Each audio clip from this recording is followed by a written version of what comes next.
Magic Bauliana 2025-এর এই মঞ্চে সুরের কত যুদ্ধ হলো, কত অশ্রু ঝরলো, কত স্বপ্ন ভেঙে পড়লো। কখনো বিচারকের কড়া নম্বর, আবার কখনো এলিমিনেশনের ভয়। এই সব কিছু পেরিয়ে যারা শেষ পর্যন্ত টিকে আছেন তারা কিন্তু আর কেউ প্রতিযোগী নন, তারা হচ্ছেন স্বপ্নযাত্রার সেই সফল 5 যোদ্ধা। আর এই 5 যোদ্ধার পেছনে যারা ছিলেন তারা কখনো বিচারক, কখনো মেন্টর, কিন্তু দিন শেষে তারা সবাই অভিভাবকের মতন ছায়া হয়ে তাদের সাথে ছিলেন। সেই 3 কাণ্ডারি আমার সঙ্গে এই মুহূর্তে মঞ্চে আছেন। আমার ডান পাশে আছেন খায়রুল ওয়াসি এবং লাভলি দেব, এবং বাঁ পাশে আছেন কামরুজ্জামান রাব্বি। আপনাদের সবাইকে জানাই স্বাগত। একই সাথে এই মঞ্চে স্বাগত জানাতে চাই আমাদের সুরের সেই 5 যোদ্ধাকে যারা শেষ পর্যন্ত টিকে আছেন এবং সুরের ম্যাজিক দেখিয়ে জায়গা করে নিয়েছেন সেরা 5 হিসেবে। এবার স্বাগত জানাচ্ছি আমাদের সেরা 5 গ্র্যান্ড ফিনালিস্টকে।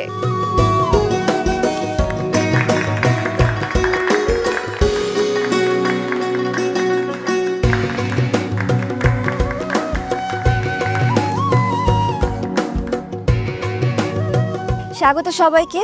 আজকে আপনাদের 5 জনকে দেখতে কিন্তু বেশ রিল্যাক্সড লাগছে। কেন, কোনো বিচার কার্য নেই, কোনো বিচারক নেই, তার জন্যই কি এত রিল্যাক্স?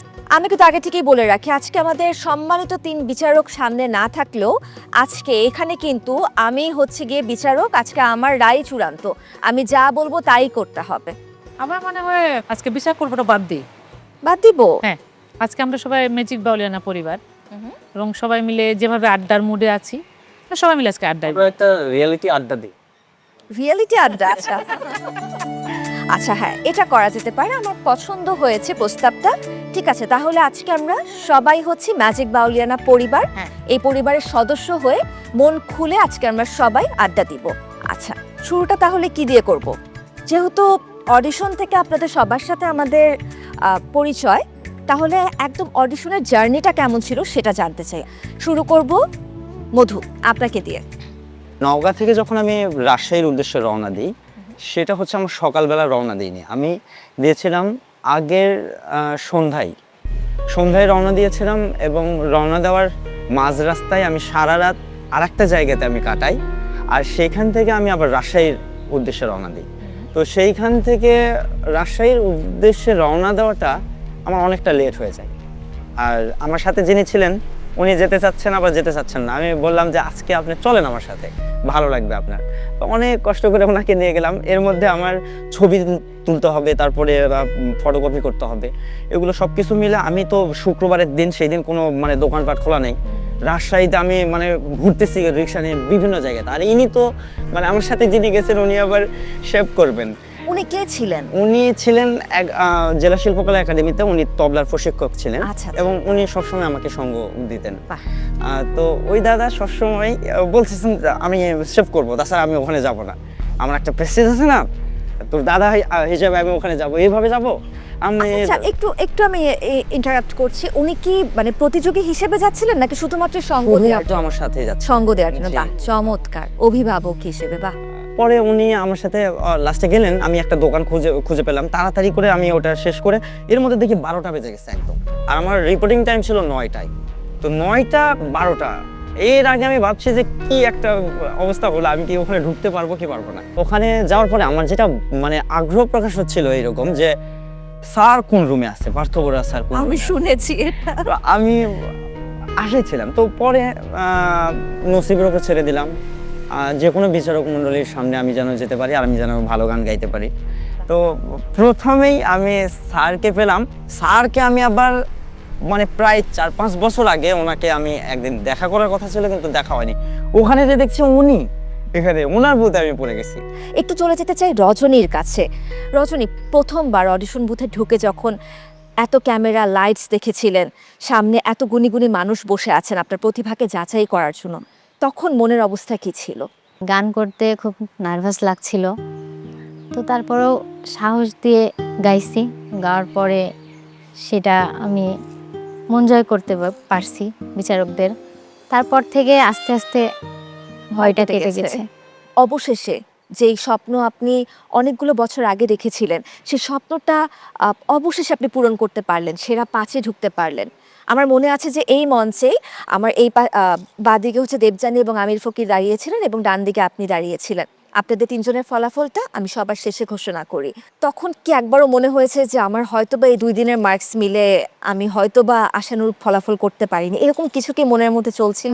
অবশ্যই, এটা তো হয়েছেই, মনের ভিতরে হয়েছে যে মনে হয় চলে যাব।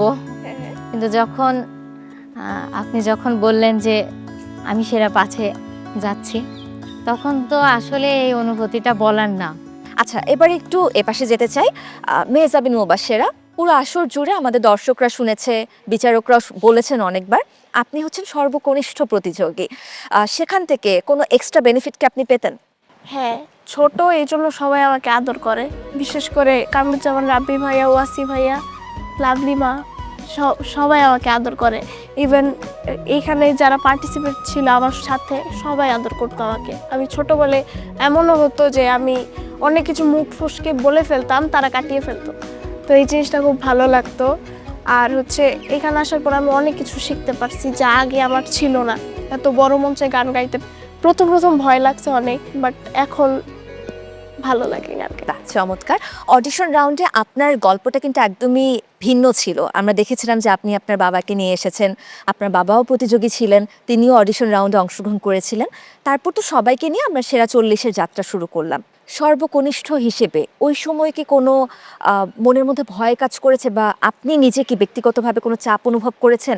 প্রথমে মনে করছি এরা কেউ আমাকে পাত্তা দেবে না, যে আমি ছোট। তো প্রথম কয়েকদিন আমি কারোর সাথে কথা বলি নাই, আমি একা একা থাকছি। পরে দেখলাম না, ভালো লাগতেছে না একা থাকতে। পরে তারপর সবার সাথে কথা বললাম, মিশলাম, দেখলাম যে সবাই ফ্রেন্ডলি। তো এইখানে ভয়টা হচ্ছে কি, সবাই আমার থেকে অভিজ্ঞ, সবাই আমার থেকে বড়। তো এই জন্য মানে মনে হতো যে না, আমি পারবো না। কিন্তু এই পর্যন্ত আসছি, আলহামদুলিল্লাহ। একটু আবারও রজনী খাতুনের প্রসঙ্গটা এনে আনি, যে আপনি বলতেন যে আপনি রজনী খাতুনের উপর অনেক বেশি এক্সপেরিমেন্ট করেছেন। কেন বলেন তো, এই মেয়েটার কি দোষ তার উপর আপনি এত এক্সপেরিমেন্ট করতে গিয়েছেন? রজনীর একটা বিশেষ গুণ হলো কি, সে খুব বুঝে শুনে গান করে। হয় না যে এক একজন তো এক এক রকম ভাবে গান তুলে, রজনী কিন্তু কনফার্ম হয়ে গান তুলে। মানে সে ভালো করে আগে বুঝবে, আগে আগে গাইবে না, ভালো করে বুঝবে, তারপরে সে গানটা তার মধ্যে ধারণ করবে। আর মুবাশশেরা হলো মানে খুব সুইফট নিতে পারে। মানে আমরা এক লাইন দেখিয়ে দিলাম, 3-4 বার গাইতে হয় না, মানে একবার দেখিয়ে দিলে সে ক্যারি করতে আত্মস্থ করে ফেলতে। রজনীর বেলা 3-4 বার গাইতে হয় ঠিকই, কিন্তু যেটা নিবে সে এবং কারেক্টটা নিবে। বাহ, চমৎকার। এবার একটু চলে যেতে চাই আমাদের আঁখি আক্তার ঝর্ণার কাছে। আপনার কাছেও জানতে চাই আপনার অডিশন বুথ পর্যন্ত পৌঁছার জার্নিটা একটু সংক্ষেপে। আমি ঢাকা 2য় দিনের অডিশনে যাই। আমি ছিলাম 7 নাম্বার, মানে প্রথম ওয়েটিং কার্ড আমি পাই।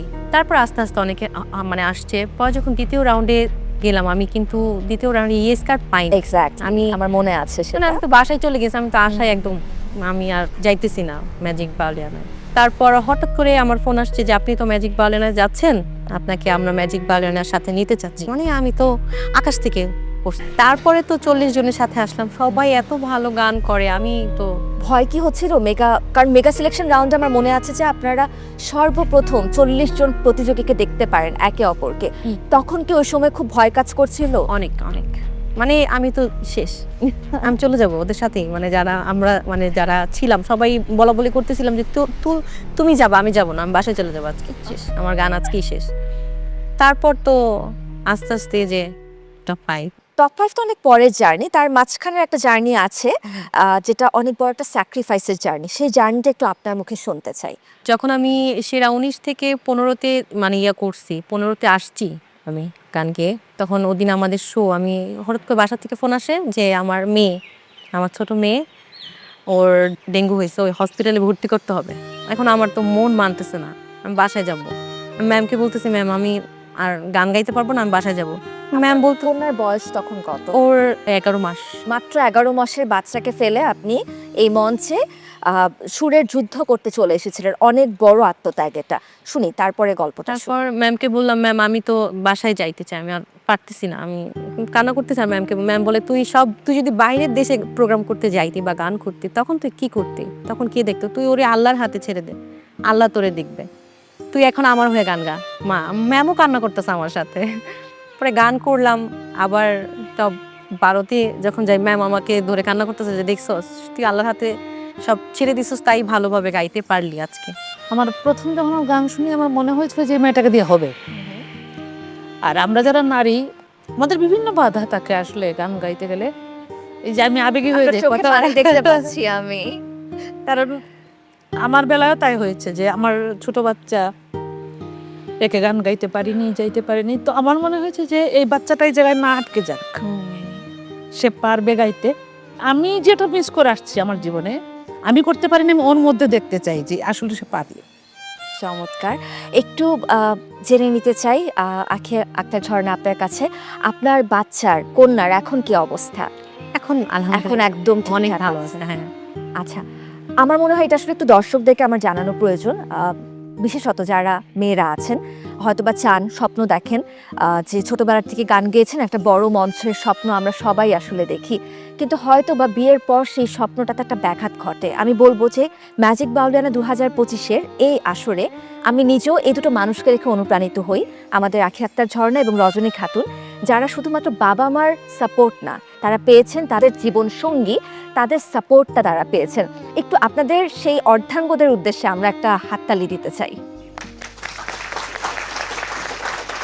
মেয়েরা অনেক সাপোর্টিভ হয়, কিন্তু ছেলেদের থেকে সাপোর্টটা পাওয়া বিয়ের পর পর্যন্ত এটা আসলে অনেক বড় ব্যাপার। এবং রজনীর ব্যাপারে আমি শুনেছিলাম যে যতটা না আপনি বিয়ের আগে গান গাওয়ার সুযোগ পেয়েছেন, তার থেকে বেশি সুযোগ পেয়েছেন বিয়ের পরে। আচ্ছা, এবার একটু এমন একজনের কাছে যেতে চাই যার আসলে বুক ফাটে তো মুখ ফোটে না, আমাদের সোহাগ নুরি। আপনার ব্যাপারে কিন্তু অনেক অনেক অভিযোগ আছে যে আপনি সহজে কথা বলেন না, নিজের মধ্যে অনেক কিছু চাপিয়ে রাখেন, কিন্তু আজকে আপনাকে কথা বলতেই হবে, জানাতেই হবে, এই অডিশন বুথ পর্যন্ত আপনার গানের জার্নিটা কেমন ছিল? 2019-এ মনে হয় একটা ম্যাজিক বাউলিয়ানার একটা আমাদের প্রতিযোগিতা তৃতীয় হয়েছিল। আসর। হ্যাঁ, তখন এটা দেখে আমার একটা চিন্তা চেতনা জাগে যে আমিও এটাতে অংশগ্রহণ করব, বাহ। কিন্তু কোন সময় হয় এটা জানি না, তো কার কাছ থেকে জানবো সেটাও বুঝি না। এরকম আস্তে আস্তে সময় চলে যাচ্ছে, আর আমি টুকটাক প্রোগ্রাম করতেছি সংসার নিয়ে, এভাবে সময় যাচ্ছে। যেতে যেতে 2022-এও চলে গেল, দেখলাম টিভিতে শুরু হয়ে গেছে ম্যাজিক বাউলিয়ানা, তাহলে আমি আর তো সময় পাবো না, আচ্ছা গেল। তারপরে 25-এর বেলা যেটা হলো, আমার উস্তাদ যিনি মায়ারানী মা, ওনার আরেকজন ছাত্র আছে, ওনার নাম হচ্ছে অন্ধ রাসেল নুরি, ওনার দৃষ্টি শক্তি নাই, তো উনি হঠাৎ করে মানে ফোন দিয়ে বলতেছে, মানে এর আগে ওনার সাথে একটা আলাপ ছিল যে আমি এটা করতে চাই, ম্যাজিক বাউলিয়ানায় অংশগ্রহণ করতে চাই। উনি হঠাৎ করে আমাকে একটা নাম্বার দিয়ে বললো, তুই তো অংশগ্রহণ করতে চাস বাবা, তাহলে এটা দিয়ে এভাবে এভাবে তুই রেজিস্ট্রেশন কর।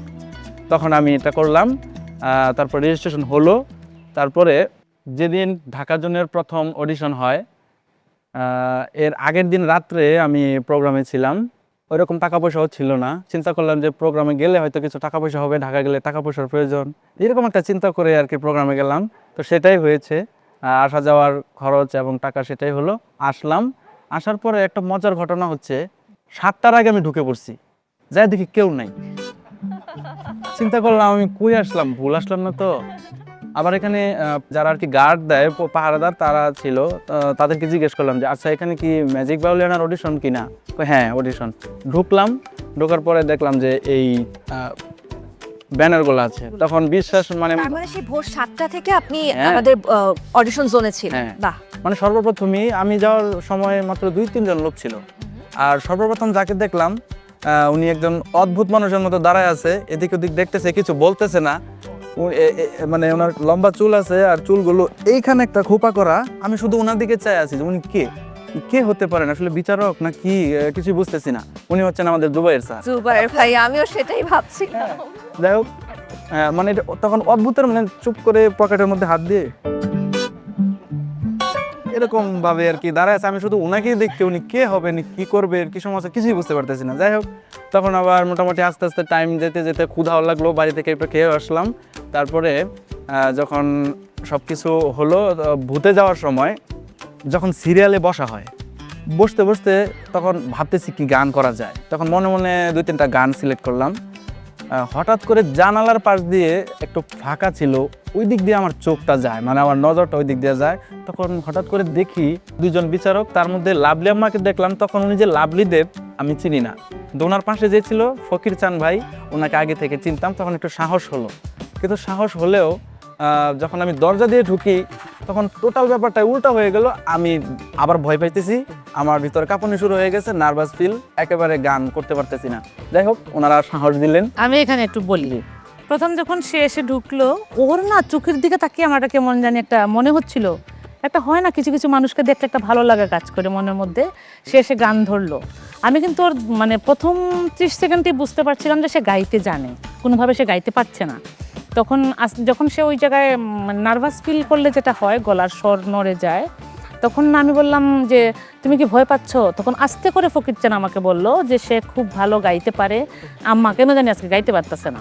আমি বললাম দাঁড়া, তারপরে ওকে একটু আশ্বস্ত করলাম যে বাবা ঠিক আছে, তো এইটা বাদ দে, অন্য আরেকটা গান। আচ্ছা, আমি একটু জানতে চাই যে সোহাগ নুরির গান শুনে কি লাভলি দেব সেই দিনও কান্না করেছিল? একদম। তার তুই মানে বুঝলি তখন কেমনে? আমি তো দেখতে পাচ্ছি স্টুডিও রাউন্ডে আসার পর থেকে প্রত্যেকটা রাউন্ডে ওয়াসির টিমে সোহাগ নুরি, বাট লাভলি দেব কান্না করে। আমি পাশে থেকে কত বোঝানোর চেষ্টা করি, ও কান্নার মধ্যে আছে। তো জার্নিটা কিন্তু শুরুর থেকেই, কিন্তু আর কি করার থাকে। শুধু এইটা না, আমি যতদূর জানি যে লাভলিদির বুথে যখন পড়ে, ও একটা গান গেয়েছিল যেটা সখী সাজাও কুঞ্জ গাথামালা। সাজাও কুঞ্জ গাথুমালা। সেই গানটি দিদির বাবা গাইতেন। ওনাকে গাইতেন এবং ওনাকে শিখিয়েছিলেন। তো এর জন্য আমার সাথে পরে শেয়ার আবেগপ্রবণ করছে। হয়ে হ্যাঁ, গেছে। আবেগপ্রবণ হয়ে। মানে এমন ভাবে কানেক্ট হয়ে গেলাম ওই গানের সাথে, তখন আমি সোহাগনীর মধ্যে আমি বাবাকেই দেখতে পাচ্ছি আসলে, যেটা হয় গানের ব্যাপারে। এবং পরবর্তী মানে রাউন্ডে যখন আমরা বসলাম চারজন, তো এই ফাঁকে দিদি মানে একটা কথা বলছিল, আমার মনে পড়ে যে একটা ছেলে আছে খুব দারুণ গায়। আমি আসলে ওই পরবর্তী রাউন্ডে যখন গান শুনি ওর, তখনই আমি মানে ওর গানের সুরের মধ্যে যে একটা মাদকতা তৈরি হয়েছিল আর কি, আমি দিদির কথায় আমি মানে সত্যিই সেটা প্রমাণ পেলাম পরবর্তীতে। তারপর তো সিলেকশন হয়ে সেকেন্ড রাউন্ডেও কিন্তু যখন গান ছিল না, আমার গুজবাম হচ্ছিল। মানে তো গিয়েছিল না, সেকেন্ড রাউন্ডে আরেকটা গান, মনমোহন দত্তের একটা গান। মনমোহন দরকার ছিল সোহাগ। কোনটা ছিল সোহাগ? ওটা হচ্ছে কর্ম কেবল আর কিছু নয়, আঁকা আঁকে মুছামুছি দেখে আমি তাজ্জব হয়েছি। তাজ্জব হয়েছে। হ্যাঁ, এইখান থেকে শুনি আবার। হ্যাঁ, একটু শুনি তো, একটু শুনি গানটা আমরা। গানটা একটু শুনে দেখি আমরা। তোমার কর্ম কেবল আর কিছু নয়, কর্ম কেবল আর কিছু নয়, আঁকা আঁকি মুছামুছি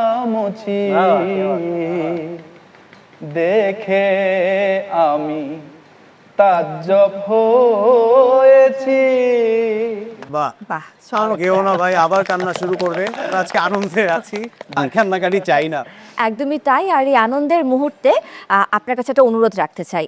এই যে পুরো আসর জুড়ে আমি মেন্টর খায়রুল বাসের মুখ থেকে শুনেই গেলাম যে আপনি অনেকগুলো বাদ্যযন্ত্র বাজাতে পারদর্শী, এবং পাশে আমি দেখতেও পাচ্ছি একটা ভায়োলিন আছে। একটু কি শুনবো আমরা আজকে? অবশ্যই। তাহলে শুনে নেই।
মধুধর অন্তরা।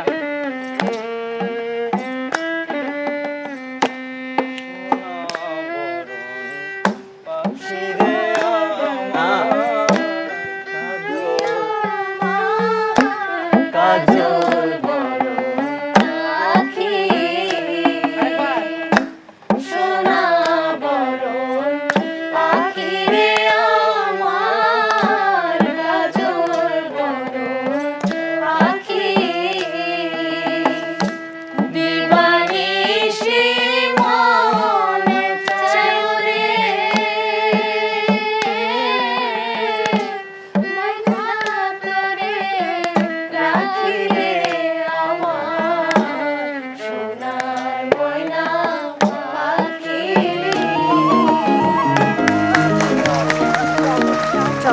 অনেক অনেক ধন্যবাদ আমার অনুরোধ রক্ষা করার জন্য। এবার একটু জানতে চাই আমাদের মেন্টরদের জার্নিটা আসলে কেমন ছিল। শুরু করতে চাই আমাদের মেন্টর লাভলি দেবকে দিয়ে। এই যে প্রত্যেকটা সময়ে আপনারা যে আগের রাত পর্যন্ত বা একদম আমাদের যেদিন ফাইনাল পরীক্ষা, সেই পরীক্ষার আগ মুহূর্ত পর্যন্ত আপনারা প্রতিযোগীদের সাথে ছিলেন, শেষ মুহূর্ত শুট ঠিক করে দিয়েছেন। এবং আমি যদি মেন্টর কামরুজ্জামান রাব্বির কথা বলে, আমি দেখতাম যে প্রতিটা বার একদম শেষ মুহূর্তে তিনি মঞ্চের কাছে এসে প্রতিযোগীদেরকে সাহস জুগিয়ে যাচ্ছেন। এই যে এত এত কাজ, এত এত পরিশ্রম, যেদিন প্রতিযোগীরা শুট থেকে একটু বিচ্ছিন্ন হয়ে যেত, আসলে আপনাদের মনে কি অনুভব হতো সেটা একটু জানতে চাই। আমাদের সাথে সাথে ওরাও কিন্তু পরিশ্রম করে। একদমই তাই। আমাদের তো চেষ্টা থাকেই, ওদের কিন্তু আরো বেশি চেষ্টা থাকে। আমি সবসময় বলি যে ওরা কিন্তু আপ্রাণ চেষ্টা করে। যখন ওরা শুট থেকে সরে যায়, ওরা ইচ্ছাকৃত কিন্তু করে না, অবশ্যই না, হয়তো বা নার্ভাসনেস থাকে, কিন্তু বা তখন অতি টেনশনের ওরা যতটা জন্য। নার্ভাস হয় তার চেয়ে বেশি নার্ভাস হয়ে যাই আমরা। এর প্রধান কারণ হলো আহারে বাচ্চাটা পারলো না, ওই কষ্ট থেকে যে আহারে বাচ্চাটা গাইতে পারলো না। কারণ আমরা জানি সে পারে এই জায়গাটা, সেই জায়গাটা জানে, কিন্তু ঠিক মতো সে ডেলিভারি দিতে পারলো না বা ঠিক মতো সে পারফরমেন্সটা দিতে পারলো না। একটু এখান থেকে চলে যাচ্ছে কামরুজ্জামান রাব্বির কাছে, আপনারও কি একইটাই মনে হতো? আসলে এরকমই তো ব্যাপারটা। তবে আমার ভালো লাগার জায়গাটা, আমি যখন বাবা হয়েছি তখন বাবা কি জিনিস বুঝতে শিখেছি। নিজের অনেক না পাওয়া, অনেক পাওয়াকে বিসর্জন দিতে পারি সন্তানের জন্য। সো আমি যখন নিজে গান গাই এবং যখন কাউকে গাওয়াই, এই দুইটার পার্থক্যটা আমি বুঝতে পেরেছি এই বাবা হওয়ার পরে। কারণ একজন প্রতিযোগী, তাকে আমি যেভাবে বলছি, যেটা বলছি, সেটা একদম আমি তার অভিভাবক হিসেবে নিচ্ছেন, বিশ্বাস করছেন, সম্পূর্ণ দায় সেটা আমার ওপরে চলে আসে। ভালোটা তাদের, খারাপটা আমার। একজন কোচ আর একজন খেলোয়াড়ের মনে হয় এই সম্পর্কটাই থাকে।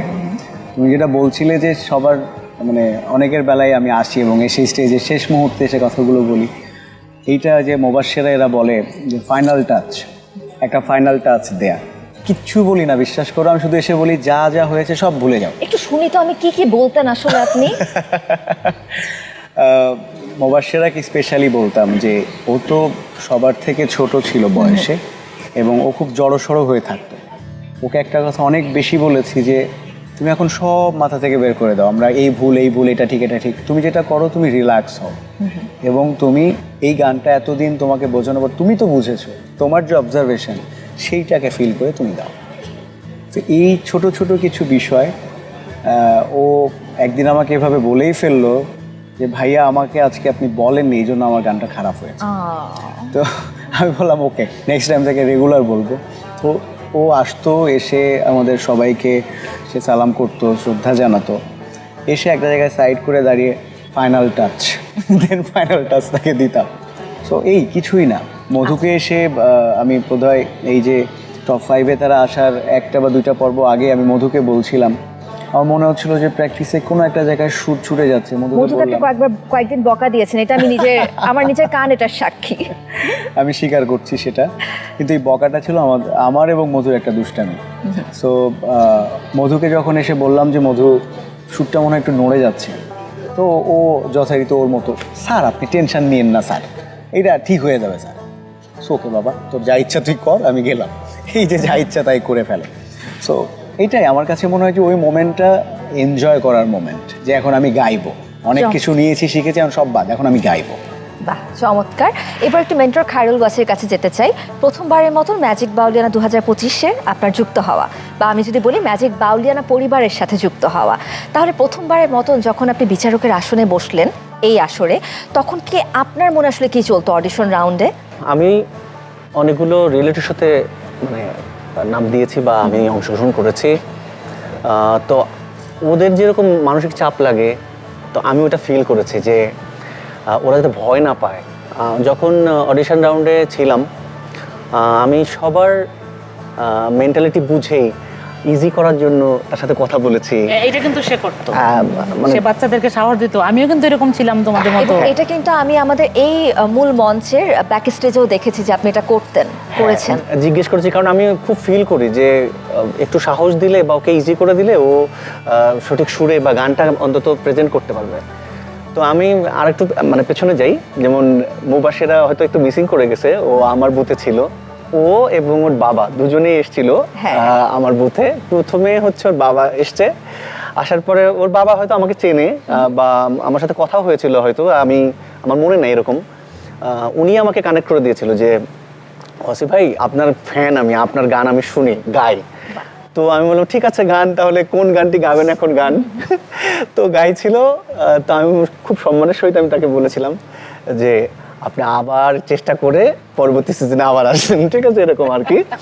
এখন অদ্ভুত বিষয় হচ্ছে যে ওর বাবার সাথে ওর চেহারার মিল আছে, মানে আচ্ছা, কিভাবে জানো, লাকিলি দুজনেই পাশাপাশি হচ্ছে তোমার বুতে আমার বুথে পড়ছে এবং পরপরই এসেছে তারা। পরপর, হ্যাঁ। আচ্ছা আচ্ছা, আর আমি বলবো আমার এটা ভাগ্য, আমি বলবো যে দিদির এটা ভাগ্য, রাব্বির এটা ভাগ্য, একজন ভালো কন্টেস্টেন্ট একদম। মানে সঠিক সময়ে এসে পড়ে এবং সেটার মূল্যায়ন করা। আসলে আমরা তো ওই যে মান নির্ণয় করি ব্যাপারটা, সবশেষে যে আমরাও মানুষ, মানুষ। আমাদেরও ভুল হয়ে যায়। আমার কাছে মনে হয় কি যে আমরা তো সারাটা দিন বসেই থাকি এটার কারণে, যে এরকম প্রতিযোগীরা একটা ভালো আসবে, প্রতিযোগী তারা আসবে। গান হ্যাঁ গাইবে। হ্যাঁ এটাই। আমরা খুব কষ্ট পেতাম যে কেন ভালো গাচ্ছে না, তাহিয়া, ভীষণ কষ্ট পেতাম। এক্স্যাক্টলি, আমরা বের হয়ে তাহিয়া, একটাও পেলাম না ভালো আছে।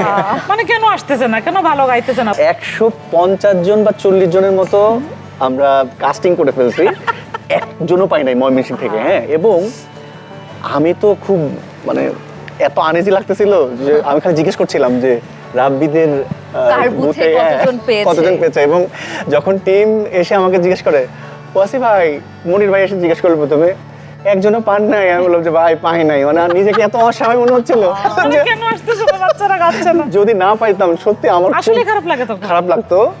তো আমি বলতেছিলাম যে আল্লাহ একজন যেন পাই। তারপরে উনি ঢুকলেন, ঢুকে গান ধরছে, তো দেখি যে হাত পা কাঁপে। হ্যাঁ, তো আমি তাকে ইজি করে দিলাম। তো আমি প্রশ্ন করছিলাম প্রথমে যে আচ্ছা এর আগে যে গান গাইলেন উনি কি তোমার বাবা? এরকম মানে আমি মানে চেহারার মিল মানে দুজনের। পরে বলে হ্যাঁ। তো তারপরে বললাম গাও, তুমি শুরু করো। ও গান ধরলো, গান ধরার পরে মানে ওকে তো হাইতে এত উপরে গাইতে পারে, মুবাশিরা দারুণ গায়, দুর্দান্ত গায়, অলরেডি সেটা প্রমাণিত হয়েছে। তো গান ধরার পরে আমি আর পাগলা বাবলু স্যার দুজনে ছিলাম।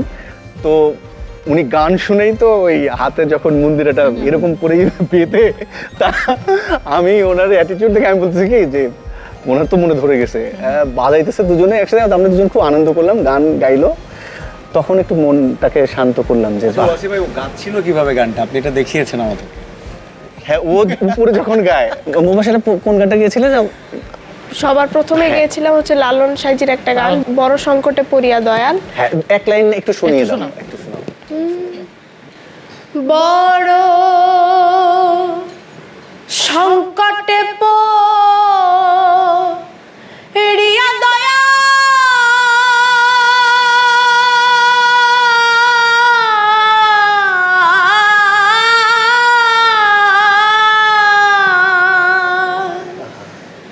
বারে বারে ডাকি তোমায় ক্ষময় অপরাধ। ওকে, এইটুক যখন গাওয়ার পড়লো, থ্যাংক ইউ, গাওয়ার পরে একটা স্প্রিং ঘন্টা হ্যাঁ বাজানো হলো। পরে আমি বলছি শোনো বাউলা কে বানাইলো বা। তারপর গেছি হচ্ছে একটা ভাওয়াইয়া ওমর কালারের। তারপর গেছি হচ্ছে আগুন লাগাই দিল। ও সরি বাউলা না, আগুন লাগায়, হাসান রাজার গান। ওইটা যখন ধরলো আমি বললাম যে বাবা আর গাইতে হবে না, মানে স্কেলটা এত উপরে ধরছে, তারপর সে গিয়ে আসছে। হ্যাঁ, বানাইলো আর ওর কণ্ঠে আর কি আরো উপরে শোনা গিয়েছিল আর কি।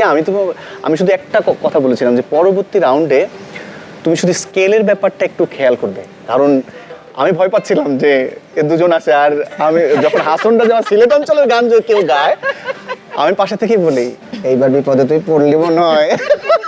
এবং এটা নিয়ে খুব খেপাতো আমাকে, মানে যখন কেউ সিলেটের গান ধরতো, দিদি ভুল ধইরো না, দিদি ভুল ধইরো না, মানে একটু মাফ করো, মাফ করে দাও, ছেড়ে দাও। এখান থেকে একটু আমি দর্শকদেরকে জানিয়ে রাখতে চাই, আমাদের দর্শকরা তো আসলে এডিটেড ফুটেজটা দেখেছেন অডিশন রাউন্ডে, তারা হয়তো এটা বুঝতে পারছেন না বা জানেন না যে একজন প্রতিযোগীকে আসলে একাধিকবার সুযোগ দেওয়া হয়েছে। সেজন্য এটা বলতে পারি আমি এতটুকু যে 40 জনকে আমাদের মেন্টররা মানে পরবর্তীতে মেন্টর হয়েছেন বিচারকরা প্রাথমিক পর্যায়ে বাছাই করে এনেছিল, তাদেরকে কিন্তু অনেকবার সুযোগ দেওয়া হয়েছিল, শুধু একবার না। এবং সেটাই কিন্তু আজকেও আমি জানতে পারলাম এই গল্প থেকে, কারণ প্রত্যেকটা বুথে আসলে আমারও যাওয়ার সুযোগ হয়নি, প্রত্যেকটা বুথের গল্প আমারও জানার সুযোগ হয়নি। তাই আজকে দর্শকদের সাথে, আমার প্রতিযোগীদের সাথে আমিও আজকে আসলে এই গল্পগুলো জানতে পারছি। আচ্ছা, তারপর কি হলো? হ্যাঁ, সুযোগের বিষয়টা হচ্ছে কি, তাই আমরা যেহেতু এই প্ল্যাটফর্মটা অনেক বড় একটা প্ল্যাটফর্ম, সব ধরনের গানই গাইতে হবে, ও গাইতে পারে কিনা। আমরা 2 লাইন করে করে একটা ভাওয়াইয়া, একটা হচ্ছে জারি সারি বা মুর্শিদি, একটা হাসান রাজার গান, একটা লালন সাইজির গান, একটু করে গিয়ে আমরা পরবর্তী মানে মেগা সিলেকশন রাউন্ডে যে ও যে টিকে থাকবে বা শেষ পর্যন্ত টিকে থাকুক, এরকম একটা যাচাই বাছাইটা আমাদের অডিশন রাউন্ডেই হয়ে গেছে অলরেডি। কিন্তু আমরা এখানে একটু যুক্ত করে Sure, বলছি, sure. সেটা হলো অনেকে বলে না আমাদের উপরে অভিযোগ সবার, যে গান শুনলোই না।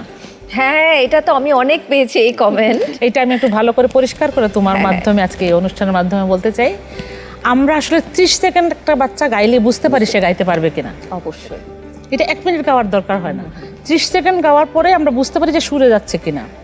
যাদের আমরা বুঝি যে সুরে যাচ্ছে, তখন আমরা দরকার হলে 5টা গানও শুনছি, এরকম রেকর্ডও আছে। এখানে আমি একটু যুক্ত করতে চাই, আসলে যেই প্রতিযোগী সুরে গাওয়া শুরু করে গানটা, তখনই আমরা একটু নড়ে চড়ে বসি যে এবার আসি তোমার দেখি তুমি কতটুকু পারো, যাচাই বাছাইটা শুরু হয় ঠিক তখন। কারণ আমাদের মাথায় চাপ থাকে যে এই যে বাংলার দর্শকরা ম্যাজিক বাউলিয়ানের মাধ্যমে তাকে দেখবে, এবং আমরা সবসময় আমাদের এই স্টুডিও রাউন্ডে দেখেছি আমাদের শ্রদ্ধেয় বিচারক গুরুজি শফি মণ্ডল, তিনি বলতেন যে আসলে আমাদেরই বিচার করবেন তারা। তো আমরা ওইটা মাথায় রেখে প্রত্যেকে চেষ্টা করেছি যে যাচাই বাছাই করে যখন আমরাই পরাস্ত হয়েছি যে আর পারছি না, তাকে নিতেই হবে, আমরা নিয়েছি। কেন? কারণ অনেক মানুষ গান গাইছে, কারো না কারো সুরে ভুল হচ্ছে, কথায় ভুল হচ্ছে, বাণীতে ভুল হচ্ছে, গায়কই নেই, নার্ভাস হয়ে যাচ্ছে। এই মঞ্চে এসে ওই মহান বিচারকদের সামনে যখন তারা গাইবেন, তখন তারা কি করবেন? তোর মনে আছে রাব্বি, মানে তুই এসে আমাকে বলছিলি না যে ম্যাম আজকে একটা ছেলে আসছে, ম্যাম আপনি গান শুনেন, এই সেই মধু। এবং মধু যখন গাচ্ছিল না, তখন আমার নিষ্পিস অবস্থা দেখে মনির ভাই আমাকে বলছিল, দিদি আপনার যদি দিতে ইচ্ছে করে আপনি দিয়ে দেন, এখনই দিয়ে দেন। মানে আমি ভাবছিলাম যে মানে এখন এত ভালো লাগছে মধুর গান, পরে যদি কোনোভাবে নাম্বার কমে যায়, পরে যদি ছেলেটা বাদ পড়ে যায়। আরেকটা মানে মজার ওই- ব্যাপার, হ্যাঁ। অডিশনের এই জায়গাটাতে কিন্তু সন্দীপনদার ভয়েসটা শুনছিলাম আমরা অডিশন রাউন্ডে। সন্দীপনদা বারবার বলছিলেন 1 নাম্বার, এটা কিন্তু 1 নাম্বার রাখতে হবে। কেন? Because আমরা এত ভালো লেগেছে তার হ্যাঁ। গান, আমরা আমাদের জায়গা থেকে কি নাম্বার দিব, তার কি কেউ ভালো বিচার গাইলে করব? মনে হয় মানে ফুলে দিয়ে দিই আর কলিজাটা। আমি একটু যুক্ত করতে চাই যে কোনো রিয়েলিটি শোর অডিশন রাউন্ডটা খুব গুরুত্বপূর্ণ। একদমই তাই। কারণ এটা হচ্ছে জমিনের মতো আমার কাছে মনে হয়, যে আমরা যে জমিন নির্বাচন করব, এটাতে ঠিক সঠিক ফসলটা সুযোগ মতো ধাপে ধাপে আমরা যাতে ফলাতে পারি। একদম অডিশন রাউন্ড, এবং সেটার কিন্তু ফিডব্যাক আমরা পাচ্ছি অলরেডি। আমাদের মেইন জাজের যারা আমরা দেখেছি যে ওনারা আমাদেরকে কিন্তু প্রশংসা করেছেন, হ্যাঁ, যে এবারকার সিলেকশন মানে অডিশন রাউন্ডটা ভালো হয়েছে। তো আমরা দর্শকদের কাছেও ছেড়ে দিয়েছি, দর্শকরাও কিন্তু দারুণভাবে কমেন্টস করছে সবাই। কারণ আমরা অনেক রিয়েলিটি শো দেখেছি যে মানে ফাইনাল রাউন্ডে এসেও না বেসুরো একটা ব্যাপার থাকে। এটা কিন্তু আমি সরাসরি বলি, না, না, একদম কারণ আমাদের এই গানের পাঁচজন- এরকমটা অনেক এই পাঁচজন সময়। একদম সবাই সুরে গায়। আমার কাছে এটা হলো মনে হয় যে বড় কথা। গানের প্রাণ হচ্ছে সুর, আমি সবসময় একটা কথা বলি, আর তাল হচ্ছে কঙ্কাল, হ্যাঁ, মানে স্কাল যেটা। তো এটা যদি ঠিক না থাকে, আর প্রাণ হচ্ছে গানের গায়কী, সেটা তো অবশ্যই গায়কই তো Add অবশ্যই করে দিলাম। তো এই সুর তাল লয়ের ব্যাপারটা আমরা প্রথমেই যদি সঠিক জমিনটা নির্বাচন না করতে পারি, একদম। তাহলে আমরা কি ফসল ফলাবো পরবর্তীতে।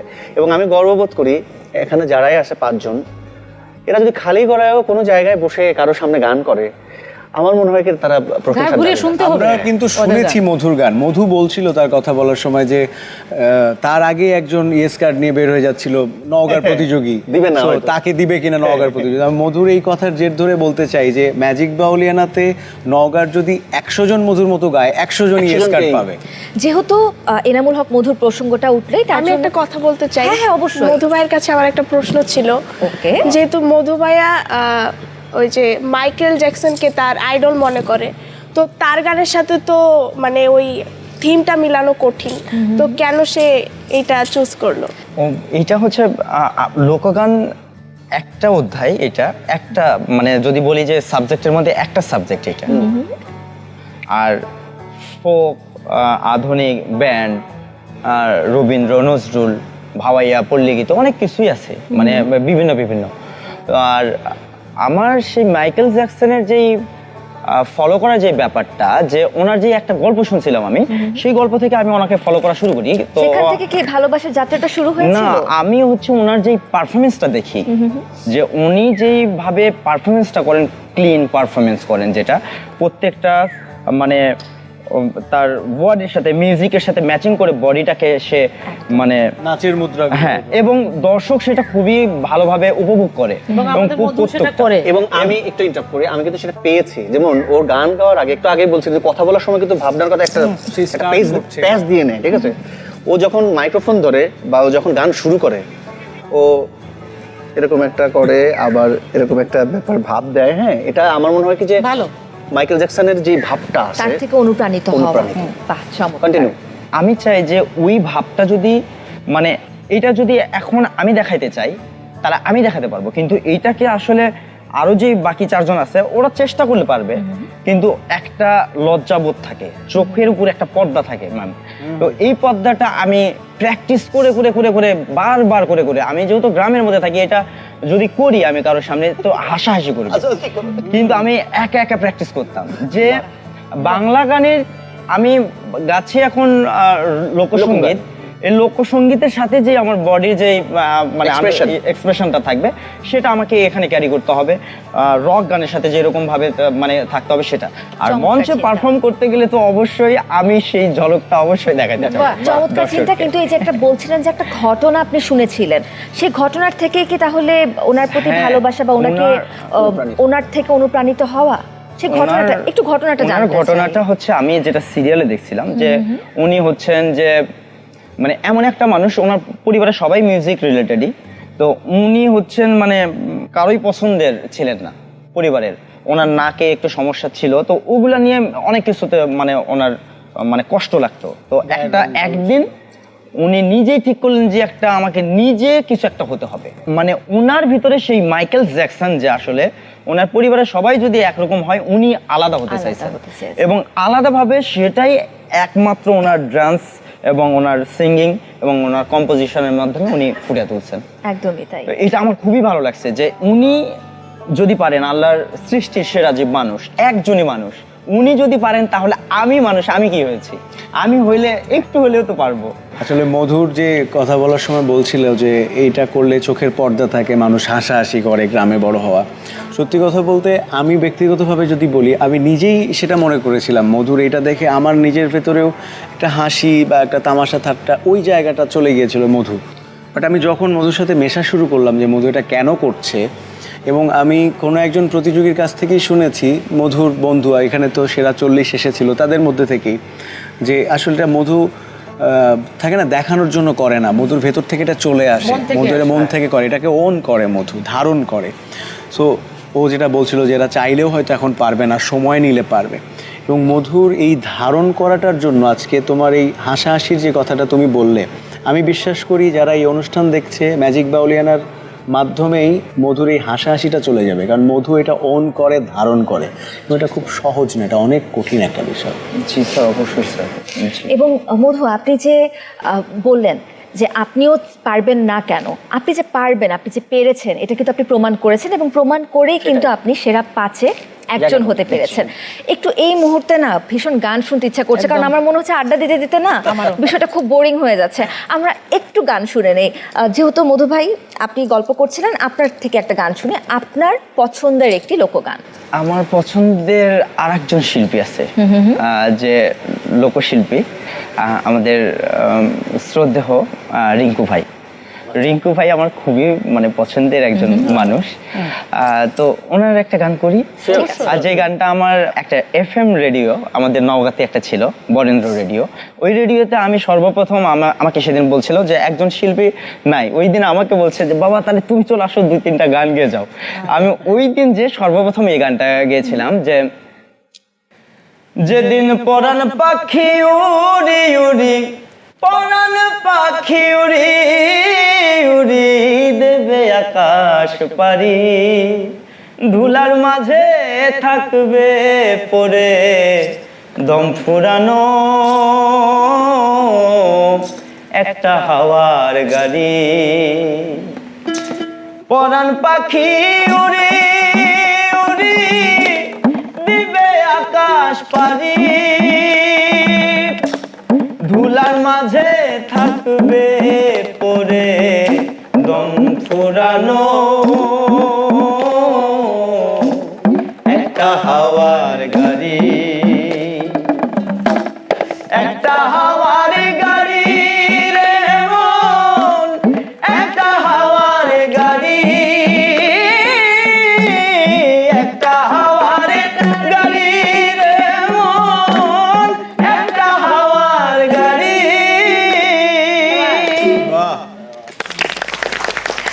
চমৎকার, আপনার গান তো বরাবরই আমাদের সবাইকে মুগ্ধ করে। এবারে একটু জানতে চাই আপনাদের সবার কাছে, যখন আপনারা ম্যাজিক বাউলিয়ানাতে আসলেন, সেরা 19-এ প্রবেশ করলেন, তার আগে আপনাদের পরিচয় ছিল একরকম, সেরা 19-এ চলে আসার পর পরিচয়টা হয়ে গেছে ভিন্ন রকম। একই চেহারা, একই নাম, কিন্তু এখন মানুষরা আপনাদেরকে অন্যরকমভাবে চেনে। এই অনুভূতির গল্পটা একটু সবার থেকে শুনতে চাই। শুরু করতে চাই এবার সোহাগ নুরিকে দিয়ে। আসলে আমিও চাই, বা আগেও চাইতাম, এখনো চাই যে এরকম একটা আলাদা নামে বা আলাদা একটা সিস্টেমে মানুষ যেন আমাকে চিনে, যে এটা ওই ব্যক্তিটা আকর্ষণের একটা জায়গা থেকে সবাই আশায় বসে থাকে যে ওই শিল্পীটার একটা গান আমরা শুনবো ওই মঞ্চে। কে আসছে রে? সোহাগ নুরি আসতেছে, মধু ভাই আসতেছে, মুবাশশির আসতেছে, তার গান শুনতে যাই, চল।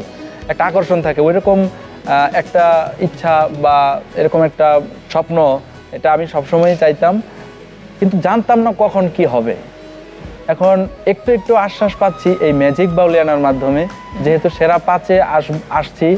আর এই পর্যন্ত আসতে পারবো কিনা এটা অডিশন দেওয়ার আগে ভাবি নাই কখনো। এটা হয়তো ভাগ্যে ছিল এবং নিজের চেষ্টা, সবার দোয়া। এখন এটাই চাই যাতে সুর দিয়ে গান গেয়ে মানুষের মনে প্রশান্তি দেওয়া যায়, সুর দিয়ে সেবা করা যায়, এরকমভাবে যেন মানুষ আমাকে চেনে। সুর শুনে যেরকম গুণী মেন্টর আমাদের, যিনি আসলে শ্রদ্ধেয় লাভলিদেব আম্মাজানকে আমি দেখেছি প্রায় গান শুনে, সুর শুনে ওনার চোখ থেকে জল অঝরে পড়েছে। এটা দেখে আমি আমার চোখের পানি ধরে রাখতে পারিনি। সুর এমনই একটা জিনিস, তো আমি এইভাবেই চাই পরিচিত হইতে, যেন সুর দিয়ে মানুষকে সেবা করা যায় বা তাদের সাথে বেঁচে থাকা যায় মরণের আগ পর্যন্ত, বা মরার পরেও যেন মানুষ মনে রাখে এই সুরটার কারণে। আচ্ছা, সোহাগের এই প্রসঙ্গ ধরেই আমি চলে যেতে চাই মধুর কাছে। এই যে সোহাগ বললেন যে আকর্ষণ চায় যে একটা পরিচিতি আসুক, এই পরিচিতি কিন্তু আপনার ইতিমধ্যে আছে নওগাঁ জেলার মধ্যে। আমরা জানি আপনি নওগাঁ এনামুল নামে ইতিমধ্যেই পরিচিত। আপনি স্টেজে উঠলে এই প্রতিধ্বনি আপনি শুনতে পারেন, এনামুল এনামুল, মধু মধু। তাহলে টপ 5-এ আসার পর এখন আপনার পরিচিতি বা অবস্থান, এটা নিয়ে কি অনুভব করেন আপনি?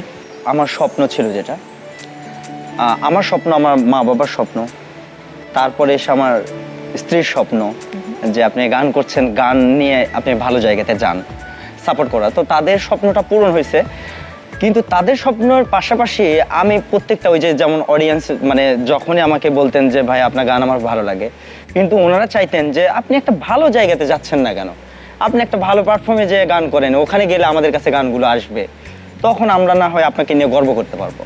কিন্তু সবচেয়ে বড় মজার বিষয় হচ্ছে কি, আমি যখন একা একা হাঁটতাম, আমার নিজের গান শুনে নিজের কাছে ভালো লাগতো।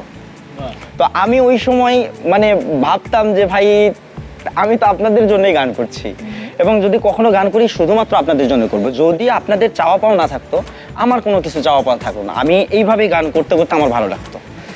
কিন্তু আমার এখন সবচেয়ে ভালো লাগছে যে তাদের স্বপ্নটাও পূরণ হয়ে গেছে অনেকটাই।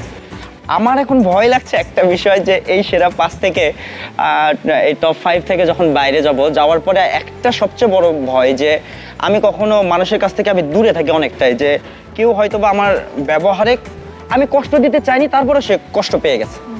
তো এই জন্য আমি সাইডে থাকতাম সবসময়, যে ভাই আলাদা থাকবো। কিন্তু এখন যেটা মানে ফেস করতে হবে, যে এই যে তুমি আর্টিস্ট হয়ে গেছো, তোমার ভাব বাইরে গেছে, তুমি কথাবার্তা ধরনটা চেঞ্জ হয়ে গেছে, তো এই অসম্মানটা আমার মানে খুবই মানে খারাপ লাগবে। কারণ আমি আমার জানা মতে আমি কাউকে কোনোদিনই কষ্ট দিতে চাই না। অন্তত মানুষ হচ্ছে শ্রেষ্ঠ জীব, মানুষ ধরো মানুষ ভজ শোন বলি রে পাগল মন, এই মানুষকে ধরতে আসছি, মানুষকে কষ্ট দিতে আসি না। তো ওই জন্য আমি বলে দিচ্ছি, আমার যদি কোনো দিনও যদি বিন্দু মাত্র যদি আমার প্রতি যদি আপনাদের খারাপ লাগে, সেটা আমাকে ডাইরেক্ট বলবেন যে ভাই আপনার এই বিষয়টা খারাপ লাগছে, আমি আপনাকে সরাসরি সরি বলবো। এবং আমি কেন আমার বিষয়টা খারাপ লাগলো, আমি কোন দিকে মনোযোগী ছিলাম এটাও আপনাকে দরকার হলে বলে দেবো, কিন্তু আমার প্রতি আপনারা রাগ করবেন না। যেভাবেই থাকি না কেন ভালো থাকতে চাই। চমৎকার চিন্তা, চমৎকার। একটু ঝর্ণা, আপনার কাছে জানতে চাই, ম্যাজিক বাউলিয়ানাতে ঢোকার আগে এক ধরনের পরিচিতি, বের হওয়ার পর আরেক ধরনের পরিচিতি, অনেক বড় একটা জার্নি। আপনি বলছেন যে টপ 5-এ চলে এসেছেন, এটা আপনি ভাবতে পারেননি। এত বড় জার্নির পেছনে নিশ্চয়ই তো কোনো না কোনো মানুষের অবদান ছিল, সেই মানুষগুলো কে বা কারা? সব থেকে বড় অবদান যদি বলি আমার মা। মার খুব ইচ্ছা ছিল বাউল গান করার, বা মার ভালো লাগতো।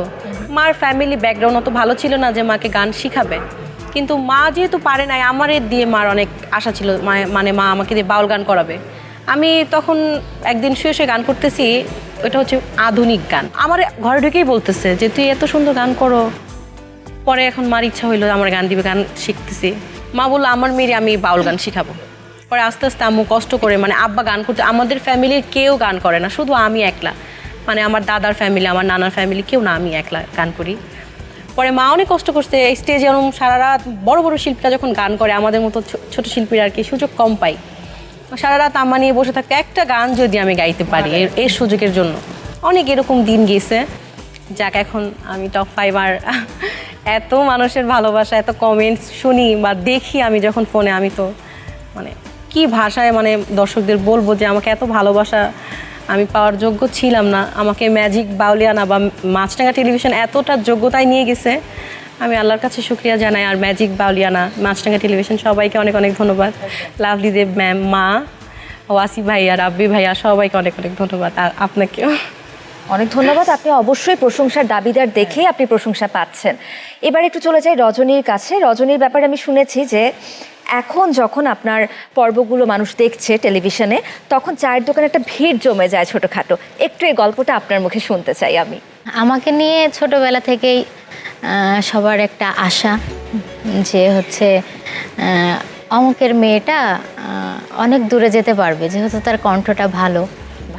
কিন্তু আব্বু আমাকে নিয়ে ওই যে বললাম শহরে ছিল, তারপর যখন না হলো, তারপরে বিয়ে হয়ে গেল, মানুষ ভাবতো যে হচ্ছে আর মনে হয় হবে না, কারণ বিয়ে হয়ে গেছে মানে আর হবে না। তখন আব্বু খুব কষ্ট পাইতো।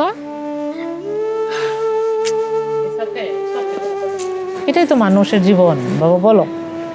আব্বু ভাবতো মনে হয় আর হবে না, আমার আশাটা আর পূর্ণ হবে না।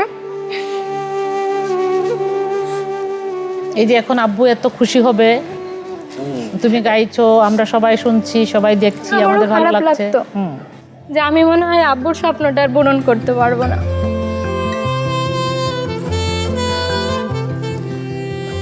তুমি পারছো তো বাবা, বলো। আপনি অনেক দূর পর্যন্ত হ্যাঁ, এসেছেন, কিন্তু পারছো। আমার বিশ্বাস আপনার বাবা আপনাকে দেখে সব থেকে বেশি গর্ববোধ করেন। তারপর যে মানুষটার সাথে আমি পথ চলছি, তো ওই মানুষটা গান অনেক পছন্দ করে। তো তারপর থেকে যখন আমি এটা নিয়ে গান নিয়ে মানে ওকে বোঝাইতে চাইলাম যে একটা স্বপ্ন, মানে সেও জানতো যে আমি ভালো গান করি, কেন তার স্বপ্নটা পূরণ হবে না। সে কি আপনার গান শুনে আপনার প্রেমে পড়েছিল? না, সেটা না, কিভাবে হয়েছে আল্লাহ জানে। গান শুনে তো ভালো লাগে, গান যেহেতু সে পছন্দ করে।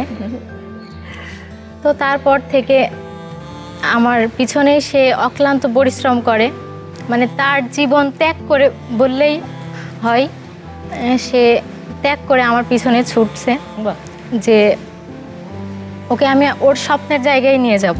তো এখানে আসার পরে যখন মানে আমি টপ 5-এ যখন রেজাল্টটা দেয়, তখন আমি রুমে যে আব্বুকে বলছি, আব্বু আমাকে এইভাবে বলছে যে আমি আর তোর কাছ থেকে কিছু চাই না, তুই আমার স্বপ্ন পূরণ করে দিছিস।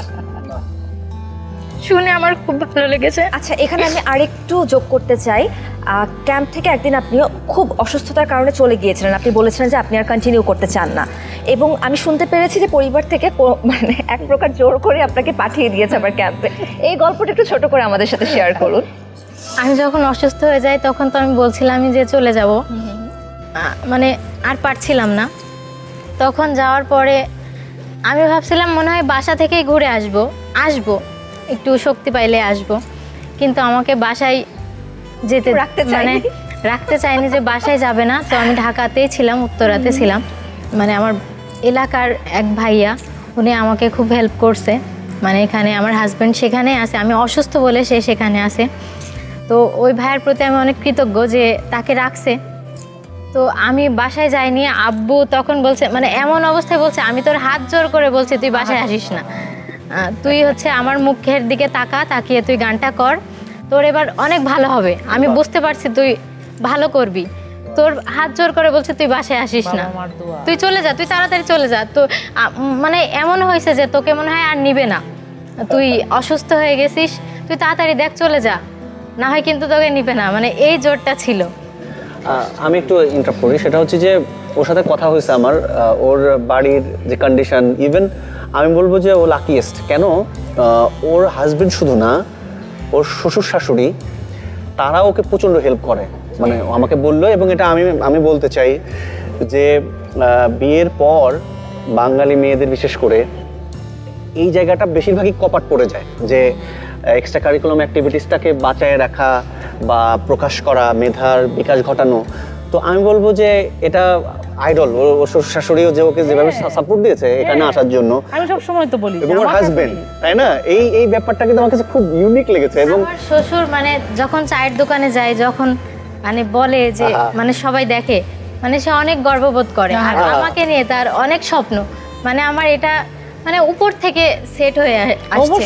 মানে এমন ভাগ্য কারোর হয় না, আমি মনে করি আমি অনেক লাকি একটা এইটাই মানুষ। বললাম। একদমই তাই। এবং আমার মনে হয় যে এক রজনী খাতুনের গল্প আজ অনেকের জন্য অনুপ্রেরণা হয়ে দাঁড়ালো। আমি একটু চলে যেতে চাই আমাদের সর্বকনিষ্ঠ প্রতিযোগীর কাছে। ছোট করে এটাই জানতে চাই যে ম্যাজিক বাউলিয়ানা টপ 5-এ আসার পর কি পার্থক্য আপনি দেখতে পাচ্ছেন আপনার জীবনে? পার্থক্য বলতে গেলে সব থেকে বড় কথা হচ্ছে আমি এই পর্যন্ত আসবো কখনো কল্পনা করতে পারি নাই। কারণ প্রথমে যখন আসছি তখন সবাই আমি দেখেছি, অনুভব করেছি যে সবাই ভালো গায়। আমি ভাবছিলাম আমি মেগা সিলেকশনে বাদ পড়ে যাব, পরে দেখলাম না, মেগা সিলেকশনে বাদ পড়ি নাই। তারপর আস্তে আস্তে টপ 5 পর্যন্ত। এখানে সব থেকে অবদান বেশি আমার বাবা মার। কারণ আমার একটা রুটিন আছে যে আজকের দিন আমি এই গান করব, কালকে এটা করব, আম্মু এইগুলা দেখতো। আর যদি একদিন আমি গান না করতাম আব্বু বকা দিত। আব্বু কোনোদিন আমার পড়াশোনা নিয়ে কোনো কিছু বলে নাই, কিন্তু আমি যদি একদিন গান মিস করতাম, ওই দিন আমার কতগুলো যে কথা শুনতে হতো। আমি যখন গান করতাম আব্বুর হাজার প্রয়োজন থাকলেও আব্বু বাইরে যাইতো না, আমার সাথে বসে থাকতো, আমার গান শেষ হতো তারপর যাইতো। আর আমার গাইডলাইন, আমার 2জন গুরু আছে, উস্তাদ সেলিনা বেগম এবং উস্তাদ সঞ্জীব সেন। তারা আমাকে বলছিল যে আমি ফার্স্টে দিতে চাই নাই, পরে বলছে কেন দিবা না। পরে ভাবছি যে এত বড়রা যাবে, এখানে কোনো বয়সে ছিল না যে এই বয়স থেকে এই পর্যন্ত করতে পারবে, তো ওদের মধ্যে পারবো কি না। পরে ওরা বলছিল না তুমি যাও, পারো না পারো বড় কথা না, তুমি ঘুরে আসো, দেখো কি হয়। তো আমি এখন অনুভব করি আমি আগে যেটা ছিলাম ওটার থেকে অনেক পরিবর্তন আমার ভিতরে আসছে, শিখতে পারছি অনেক কিছু জানতে পারছি, এটাই অনেক চমৎকার। এবং এও আমি জানি যে মেগা সিলেকশন রাউন্ডে পারফর্ম করার ঠিক আগ মুহূর্তে আপনার মা অসুস্থ হয়ে যান এবং সেখান থেকে ফিরে এসে আপনি এত চমৎকার পারফরমেন্স করেন, বিচারকরা আপনার পারফরমেন্স নিয়ে অনেক প্রশংসা করেন এবং আজকে আপনি দাঁড়িয়ে আছেন সেরা 5-এ। নিঃসন্দেহে সব কিছু আসলে আপনার সাথেই ছিল, সেজন্যই হয়তো আজকে আপনি সেরা 5-এ দাঁড়িয়ে আছেন। তো এই জায়গা থেকে দাঁড়িয়ে মায়ের জন্য কি কোনো কিছু বলতে চান? আমি বলতে চাই এখনও আমার মা অনেক অসুস্থ, তো আমি বলতে চাই সবাই আমার মার জন্য দোয়া করবেন যাতে আমার মা সুস্থ হয়ে যায়। আমার লাইফের সব থেকে সাপোর্ট সিস্টেম হচ্ছে আমার মা, তো আমি সবার কাছে বলবো যে আমার মার জন্য দোয়া করবেন যাতে আমার মা সবসময় সুস্থ থাকে। নিশ্চয়ই তিনি সবসময় সুস্থ থাকবেন, আমাদের সবার দোয়ায় থাকবেন। আমি একটু বলতে চাই, মুবাশশাদের সবচেয়ে ছোট এখানে, তো এখন ওরা তো সেরা 5-এ এবং ওরা স্টার এক কথায়। তো যখন ওরা যাবে বা দর্শক এসে একটা সেলফি তুলে একটা অন্যরকম একটা ব্যাপার, সেটা কিভাবে মুবাশশারা মানে ফেস করবে, ক্যারি করবে, সেটা শুনতে চাই একটু। অবশ্যই যারা আমার সাথে ছবি তুলতে চাবে আমি ছবি তুলতে দিব। আর আমি এখনো ওইসব নিয়ে চিন্তা করি না, কারণ আমি কখনো চাই নাই নিজেকে সেলিব্রিটি মনে করতে। শোয়ের জন্য ফোন দেই মুবাশশারা, অমুক দিন একটা শো আছে, তুমি কি করতে পারবা তখন বসে? অবশ্যই অবশ্যই আসবো। আচ্ছা আচ্ছা, করবে পেমেন্টটা একটু বাড়াই দিই। আমি সেটাই বললাম যে বলে পেমেন্টের এই প্রসঙ্গ থেকে আমি একটু ভুলে গিয়েছিলাম যে একটা প্রসঙ্গের মাঝখানে আমি বলেছিলাম যে মেন্টর কামরুজ্জামান রাব্বির কাছে আমার প্রশ্ন আছে, ছোট্ট একটা প্রশ্ন। এই যে যখন অডিশন রাউন্ড চলতো, আমার মনে আছে একদম প্রথম অডিশন রাউন্ডে ঢুকে আমি আপনাকে এবং আমাদের সম্মানিত বিচারক পাগলা বাবলুকে বলেছিলাম যে আপনারা বড়ই নিষ্ঠুর, কারণ আপনারা এত ছেকে ছেকে প্রতিযোগীদেরকে নিচ্ছেন। এবং যেটা তখন মেন্টর খায়রুল ওয়াসি এবং মেন্টর লাভলি দেবও বললেন যে একটা সময় যে তারা হতাশ হয়ে যেতেন যে আর প্রতিযোগী নেই কেন, তো সেখান থেকে এত নিষ্ঠুরতা কেন? ম্যাজিক বাউলিয়ানার আমি যেটা দিয়ে বলছিলাম যে সেরা 5-এ আমি ছিলাম, এবং সেই জার্নিটা এরপরে 3rd সিজনে তুমি আর আমি উপস্থাপনা করি, তারপরে বিচারক হিসেবে আমি প্রথম 2022-এ তার 4th সিজনে আমি যুক্ত হই। তখন না আমার কাঁধে একটা অনেক বড় দায়িত্ব চলে আসে, এবং আমার যেহেতু ম্যাজিক বাউলিয়ানার তার আগের 2টা সিজনে খুব কাছ থেকে দেখা এটা কিভাবে হচ্ছে কিভাবে হয়, খুব ভেতরে একটা চাপ কাজ করতো যে এইখানে যেন আমার দ্বারা কোনো ভুল না হয়। সো সেই ধারাবাহিকতাটাই 2025-এও তুমি দেখেছো, সেটা আমাদের এই সিজনের প্রথম অডিশন ছিল কুষ্টিয়াতে, এবং আমি এবং শুধু পাগলা বাবলু ছিলেন। উনি খুব গুণী মানুষ, আমরা দুজন বসে চেষ্টা করেছি যে আমাদের দ্বারা যেন ভালো কেউ বাদ পড়ে না যায়, সেইটা দেখার জন্য আমরা অনেক বেশি সময় নিয়েছি, এবং 1টা 2টা 5টা গান শুনেছি। ওটাকে নিষ্ঠুরতা বলে, ওটাকে মোটেও সময় নেওয়া বলে না। এই নিষ্ঠুর হয়েছি জন্য আজকে এই টপ 5 আমাদের সামনে। সেটা একদমই আমি স্বীকার করছি। এখন তো চলে যেতে চাই যে মেন্টর খায়রুল ওয়াসি বলছিলেন যে এত এত দর্শকদের মতামত মন্তব্য আসছে, আমার কাছে বাছাইকৃত কিছু মন্তব্য আছে, যেহেতু আমাদের সময়টা খুবই সংক্ষিপ্ত, সবার মন্তব্য তো পড়ার সুযোগ হবে না। তাই দর্শক, আপনারা যত কমেন্টস করেছেন আমাদের, সেটা ম্যাজিক বাউলিয়ানা এবং মাছরাঙা টেলিভিশনের ইউটিউব চ্যানেল হোক বা অফিসিয়াল ফেসবুকে হোক, সেখান থেকে বাছাইকৃত কিছু কমেন্ট চলে এসেছে আমার হাতে, সেগুলো আমি পড়ে শোনাচ্ছি। শুরুতেই মোহাম্মদ রিপন ফকির লিখেছেন, একজন এক একটা অ্যাটম বোম, ভালোবাসা নিঃস্বার্থ, জয় গুরু। গাজী সোহাগ বলেছেন, কারা এরা, এত ভালো ভালো শিল্পী, এত ভালো গায়, বাহ বাহ। আচ্ছা, কিভাবে এত ভালো গান আপনারা একটু বলেন তো, এর পেছনের ম্যাজিকটা কি? এটা আপু একদমই চর্চার কারণে। কারণ হচ্ছে কি, অল টাইম হাঁটতে হাঁটতে রিক্সায় বা যে কোনো জায়গায় ঘুম না ধরলেও চর্চা, মানে এইরকম একটা ব্যাপার, সব সময় চর্চা, এবং সুরটাকে সব সময় ভালো লাগাইতে লাগাইতে এক সময় নিজের কাছেই ভালো লেগে গেছে, তাই দর্শকের হয়তো বা ভালো লাগছে। এই ব্যাপারে আমি একটু বলতে চাই যে সুর যখন থেকে আমি বুঝলাম যে আমার ভিতরেও সুর আছে, এটা সর্বপ্রথম আমার সুর আমি তখন বুঝতে পারলাম যে আমি গান গাইতে পারি। এটা কখন, হয়তো 8-9 বছর বয়স আমার, তখন আমার বাবা গান করতেন, আমার বাবার থেকে আমার প্রথম গান শেখা। তো আস্তে আস্তে যখন এই সুর আব্বার সাথে একটু একটু গানে টান দেই, আবার দেখা যায় দূর থেকে, তখন মাইক ছিল, তখন মাইকের ইয়েটা বেশি থাকতো, মাইকের প্রোগ্রাম হতো বেশি, মাইক দিয়ে সুর, বাঁশির সুর, গানের সুর ভেসে ভেসে ভেসে ভেসে একেবারে এখানে লাগতো। এখানে লাগলে তখন কেমন জানি একটা, ওটা আমি বলে কিভাবে বোঝাবো, আমি বোঝাতে পারবো না, কেমন জানি একটা উপলব্ধি হয়তো, ভাল লাগতো। তখন ওইখানে কখন যাব, ওইখানে কোন জায়গায় গান হচ্ছে, সুরটা কোন জায়গা থেকে আসছে, তখন থেকে সুরের প্রতি একটা শ্রদ্ধা, ভক্তি, আস্তে আস্তে সময় যাচ্ছে, গুণীজনদের সাথে ওঠা বসা, সঙ্গ নেওয়া, আস্তে আস্তে বুঝতে পারলাম যে সুরটাই বিশাল একটা জিনিস, এটা কেউ এভাবে তৈরি করতে পারবে না, এটা স্বয়ং আল্লাহর ঐশ্বরিক একটা দান, শক্তি, সেটাকে লালন করা এবং শ্রদ্ধা ভক্তি দিয়ে এটাকে সাজানো যাইতে পারে। কিন্তু একদমই তাই, আমি আসলে এই বিষয়টার সাথে একমত, কারণ এত চেষ্টা করো 2019 সাল থেকে 2025 সাল পর্যন্ত একটা সিজনও আমার গলা দিয়া সুর বের হলো না। চলে যাচ্ছি আমাদের পরবর্তী কমেন্টে। সাইফুল ইসলাম ফরাজি লিখেছেন, ধন্যবাদ জানাই যারা বাদ্যযন্ত্রের দায়িত্বে আছেন। আমাদের সুরের সারথীরা আজকে আমাদের সাথে নেই, একটা করতালি হয়ে যাক তাদের উদ্দেশ্যে। অসাধারণ। আচ্ছা, বাউল মন জিনু লিখেছেন, এইরকম গুণী মেন্টরদের প্রশিক্ষণ পেলে আমরা হয়তো আরো ভালো গান করতে পারতাম। লাভলি দেব madam, Kamruzzaman rabbi sir, Khairul Wasi sir, তাদের মতো গুণীজনের প্রশিক্ষণ হয়তো আমাদের সবার কপালে জুটবে না।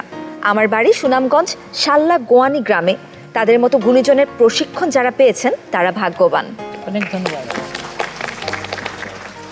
প্রবীর রয় লিখেছেন, নিজের কানকে বিশ্বাস করতে পারছি না, এখান থেকে কাকে রেখে কাকে বাদ দিবেন, বিচারকদের কঠিন পরীক্ষা দিতে হবেন, এটা তো আসলেই সত্যি কথা। আমাদের প্রতিযোগীরা শুধুমাত্র প্রতিটি রাউন্ডে পরীক্ষা দেয়নি, সেই পরীক্ষা আসলে দিয়েছেন আমাদের বিচারকরাও। ডিএলএস গেম প্লে জানিয়েছেন সপ্তাহ পার করে ভিডিও দেন, তাও মাত্র 1 ঘন্টার। 2-3 ঘন্টার ভিডিও দেন না কেন, খুব তাড়াতাড়ি শেষ হয়ে যায়। আমাদের এডিটর যিনি, তার উদ্দেশ্যে বলছি, প্লিজ আপনি 2-3 ঘন্টার ক্লিপ বানিয়ে দিবেন এবং সেটা আপনারা আপলোড দিবেন, যেন আমাদের যারা দর্শক আছেন তারা যেন একদম মন ভরে পুরো আয়োজনটা দেখতে পারেন। অন্যদিকে জিয়া সর্দার জানিয়েছেন আমি 2 দিন ধরে অসুস্থ, গানগুলো শুনে সুস্থ বোধ করছি। ধন্যবাদ বাউলিয়ানা, ধন্যবাদ বিচারক মেন্টরদের এবং প্রতিযোগীদের। এবারের আসর কিন্তু খুব কঠিন হবে। আসলে কি কঠিন ছিল? কঠিন বলতে বাচ্চাদের জন্য নতুন নতুন গান নিয়ে আসা হবে যেহেতু, কিছুটা ওদের জন্য তো পরীক্ষা একটা ছিলই, যে কে কতটা ক্যারি করতে পারবে, ওই জায়গা থেকে কঠিন। আর যারা গাইতে পারে আসলে এদের জন্য কোনো কিছু কঠিন না। আমার কাছে যেটা মনে হয় যে কম্পিটিশনে যে প্রতিযোগী অংশগ্রহণ করে, যখন থেকেই করে, আমি মনে করি যে প্রতিটা রাউন্ডই তাকে কঠিন মনে করেই নিয়ে তাকে অংশগ্রহণ করা উচিত, এবং সেটা না হলে সে নিজেকে ওইভাবে স্ট্রংলি প্রেজেন্ট করতে পারবে না। এবং আমি মনে করি যে প্রত্যেকটা রাউন্ডই কঠিন ছিল। মানে যখন গান নির্বাচন করে দেওয়া হয় বা ওরা যখন গাইতে মানে স্বাচ্ছন্দ্য বোধ করছিল, কার গলায় কোন গান যাবে, কিভাবে সে গানটা তুলবে, তো ওইটা নিয়ে ওরা যেমন প্রেশারে ছিল, মেন্টালি প্রেশারে ছিল, আমরাও কিন্তু প্রচণ্ড মেন্টালি প্রেশার নিয়েছিলাম যে এত কষ্ট করে গানটা তুলছে, এত পরিশ্রম দিয়েছে, ও গানটা ঠিকভাবে গাইতে পারবে তো। আসলে তাই। আমি একটু আপনাকে একটু ধরিয়ে দিতে চাই যে সশরীরে উপস্থিত থেকে 4টি আসর আপনার পরপর দেখা, আপনার কাছে আসলে এই আসরটা কতটা কঠিন মনে হয়েছে? কারণ প্রেস কনফারেন্সে আপনি বলেছিলেন যে এবারের আসরে এমন কিছুই হতে যাচ্ছে যা এর আগে কখনো হয়নি। আর আমি এটা বলেছিলাম প্রেস কনফারেন্সে, তারপর তো আমাদের এই লম্বা জার্নিটা, আজকে আমরা এইখানে বসা। আমার কাছে মনে হয়েছিল যে এইবারের জার্নিটা একটু অন্যরকম হবে। কঠিন সেই অর্থে, কারণ আমি বিগত আসরগুলোতে ছিলাম, আমি নিজেও একটা আসরের প্রতিযোগী ছিলাম। প্রতিযোগীদের আমি যদি কোয়ালিটির কথাই বলি, আমরা মেগা সিলেকশনে যে 40 জনকে এনেছি, এই 40 জন আমি বলবো যে খুব ছোট ছোট ভুলের কারণে তারা বাদ গেছে, এবং এই 40 জন থেকে বাছাই করে 19, এবং সেইখানে ধারাবাহিকভাবে এখন সেরা 5, এই বাছাই করাটা অনেক বেশি কঠিন। কারণ তারা এত স্ট্রং, তারা ওয়াসি ভাই যেটা বললো সেটাও রাইট, তারা এই জায়গা থেকে কাজ করছে বা এইভাবে গান সিলেকশন করছে, প্রত্যেক রাউন্ড তারা কঠিন মনে করে গাচ্ছে। ম্যাম যেটা বললেন যে গান, নতুন নতুন গানের সিলেকশন, ওভারঅল তারা এত ভালো গাইছে, এগুলো কঠিন জন্য বিচারকরা কঠিন একটা পরীক্ষায় পড়ে যাচ্ছে, সেটা একজন দর্শক বলেওছেন। তো এই সব কিছু মিলে এত কঠিনের ভিড়ে একটা সহজ সরল বিষয় হচ্ছে ম্যাজিক বাউলিয়ানা এবার সত্যি অন্যরকম, এবং সেটা বিগত প্রত্যেকটা আসরের তুলনায় ভিন্ন, সেটা খুব ভালো অর্থে ভিন্ন। একদমই। কিন্তু এই কথার সাথে সম্পর্কিত একটা কমেন্টই আমার কাছে আছে। লাভ মন্ট্রিয়াল লিখেছেন, দেখছি আমার দেশের নতুন গায়কদের গাওয়া মাটির গানগুলো, ওদের ম্যাজিকে আটকা পড়ে যাচ্ছি। দেখছি কানাডার মন্ট্রিয়াল শহর থেকে, শুধুমাত্র বাংলাদেশেই নয়, বাংলাদেশের বাইরেও কিন্তু আপনারা পৌঁছে যাচ্ছেন। আর সোহাগ খান লিখেছেন, প্রবাসে থেকে শত ব্যস্ততার মাঝেও প্রতিটি এপিসোড দেখি, যতই শেষের দিকে যাচ্ছি ততই ভালো লাগছে। NHR বিডি লিখেছেন, আমাদের জামালপুরে মোবাশিরা ফাটায় দিছে। আর এমডি আরিফুল লিখেছেন, মুবাশিরা আজকে যে গানটা গাইলো সুপার সুপার সুপার। আমি এই গানটা অনেক শিল্পীর কণ্ঠে শুনেছি, কিন্তু মুবাশিরার মতো কেউ গাইতে পারেনি। উনি উল্লেখ করে দিলে খুব ভালো হতো যে কোন গানটি। ব্ল্যাক বয় লিখেছেন, আখি আক্তার ঝর্ণার গানটা আমি 5 বার শুনেছি, তার গান শুনে আমি মুগ্ধ, কমেন্ট না করে পারলাম না। প্লিজ একটু জানিয়ে দিবেন যে কোন গানটা শুনে আপনি মুগ্ধ হয়েছেন এবং 5 বার শুনেছেন। মোবাশিরার ওই গানটা যদি জানাতো আমার জন্য খুব ভালো হতো, কারণ আমি দুঃসাহস দেখাতাম না সেই গান গাইবার। এটা ওরকম ভাবে বেস্ট থাকুক, এটা ভালো বলেছেন। ব্ল্যাক বয়ের রিপ্লাইয়ে লিটন হোসেন লিখেছেন, আমি 3 দিনে 5 বার শুনলাম। বাহ। অন্যদিকে মাহিন লিখেছেন, আখি এত ভালো গান গায় কিভাবে গান বলুন তো, আপনার সেই ম্যাজিকটা বলুন তো আমাদের সাথে। এটা হচ্ছে সবার দোয়া, ভালোবাসা। আমি এরকম প্ল্যাটফর্মে আসতে পারছি, আমি সবাইকে এত ভালো গান দিতে পারতেছি, আরো সামনে ভালো গান। নাকি স্টেজে ওঠার আগে ম্যাজিক টুথপেস্ট দিয়ে দাঁত ব্রাশ করে নেন? এরা আমি জানি না, এরা একটা জায়গা বোঝানোর চেষ্টা করছে, যেটা সোহাগও বলছিল যে আমি এটা কিভাবে বোঝাবো এই অনুভূতিটা। সো ওরা গানকে যে যত বেশি ভালোবাসে সে তত ভালো গায়, গাইতে তার গান তত বেশি মানুষ পছন্দ করে। একদমই So, তাই। আমার মনে হয় যে এটা আমাকে প্রশ্ন করলে আমি এভাবে বলবো যে আমি গানকে অতটা ভালোবাসি, কারণ তুমি সত্যিই গানকে অনেক বেশি ভালোবাসো, ভালোবেসে গানটা গাও, আমরা সেই গান শুনে পছন্দ করতে বাধ্য হই। চমৎকার। মোহাম্মদ মোশাররফ লিখেছেন, সবার জন্যই শুভকামনা, তবে সোহাগ নুরি আমার খুব কাছের মানুষ, আমি প্রত্যাশা করি সে যেন তার ম্যাজিক ধরে রাখতে পারে। মোহাম্মদ মাহাতাব ইসলাম, সোহাগ নুরি গানে আমি পুরাই মুগ্ধ। তাসলিমা লিখেছেন, রজনীর জন্য পুরো অনুষ্ঠানটা দেখলাম, ও অনেক দূর যাবে, নিশ্চয়ই সে অনেক দূর ইতিমধ্যেই চলে এসেছে। সুলতান আহমেদ, আগাম অভিনন্দন রজনী খাতুন, চুয়াডাঙ্গা, এগিয়ে যাও, আপনি আসলে চুয়াডাঙ্গাকে ভীষণ সুন্দরভাবে প্রতিনিধিত্ব করছেন। কিরণ খান লিখেছেন, রজনীর কণ্ঠে বাউল প্রেমের মণি ঝরিয়া পড়ে। বাহ। সবুজ ইসলাম জানিয়েছেন, সৌদি আরব থেকে মধু ভাইয়ের জন্য শুভকামনা। তাজুল ইসলাম লিখেছেন, মধু ভাইয়ের কণ্ঠে মধু আছে, এক কথায় বাকিরাও অসাধারণ গেয়েছেন। সাদ্দাম হোসাইন, জানি না কি কারণে এনামুল হক মধুর আজকের গানটা হৃদয়ে গেঁথে গেল, চোখ দিয়ে জল চলে আসলো। একটু এই পর্বে নিচে কমেন্ট করে লিখে দিবেন যে কোন গানটি শুনে আসলে আপনার চোখ দিয়ে পানি ঝরলো। এবার সর্বশেষ কমেন্ট, এমডি নজরুল ইসলাম, এই অনুষ্ঠানের সবার চেয়ে সেরা পারফরমেন্স উপস্থাপিকা আয়েশার, অসাধারণ উপস্থাপনা। এটার জন্য একটা হাততালি হয়ে যায়। কি বলেছে ধন্যবাদ জানাবো। সুন্দর কমেন্ট। এবার আসলেই আমি আমাদের আয়োজক এবং আমাদের যারা পৃষ্ঠপোষক আছে তাদের সবার কাছে, আমাদের ক্রিয়েটিভ টিমের কাছে আমি কৃতজ্ঞতা প্রকাশ করি যে তারা আমাকে এই সুযোগটা দিয়েছেন আপনাদের সাথে, আমার প্রতিযোগীদের সাথে আরও কিছুটা বেশি সময় কাটানোর।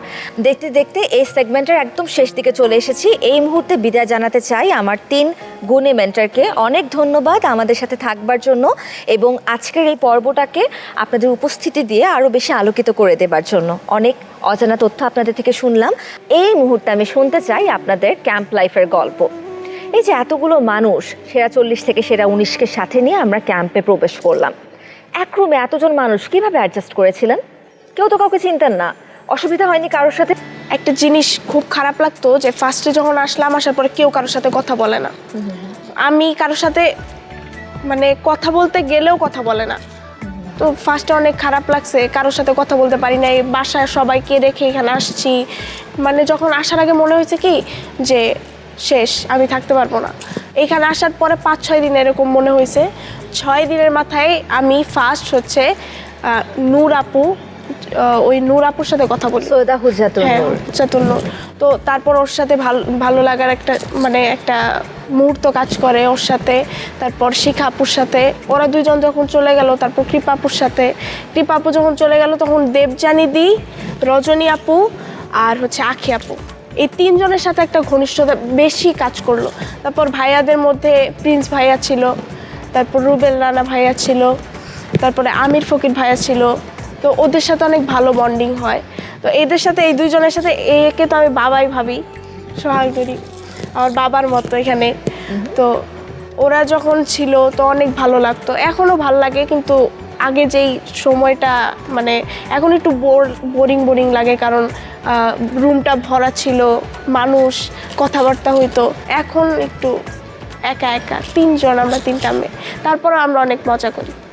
আচ্ছা, এই যে মজা করে বললেন, এখান থেকে আসলে জানতে চাই যে আমি আসলে শুনেছি যে আপনারা ক্যাম্পের রুমের মধ্যে কিন্তু ভালোই মজা করেন, দুষ্টামি করেন এবং খুব সুন্দরভাবে নিজেদের মি টাইমটা আপনারা স্পেন্ড করে থাকেন। কার মি টাইমে কেমন একটা কথা বলি, হ্যাঁ, আমাদের সবার মধ্যে তো আমরা যদি একজন গান ধরি তো সবাই গান গায় একসাথে।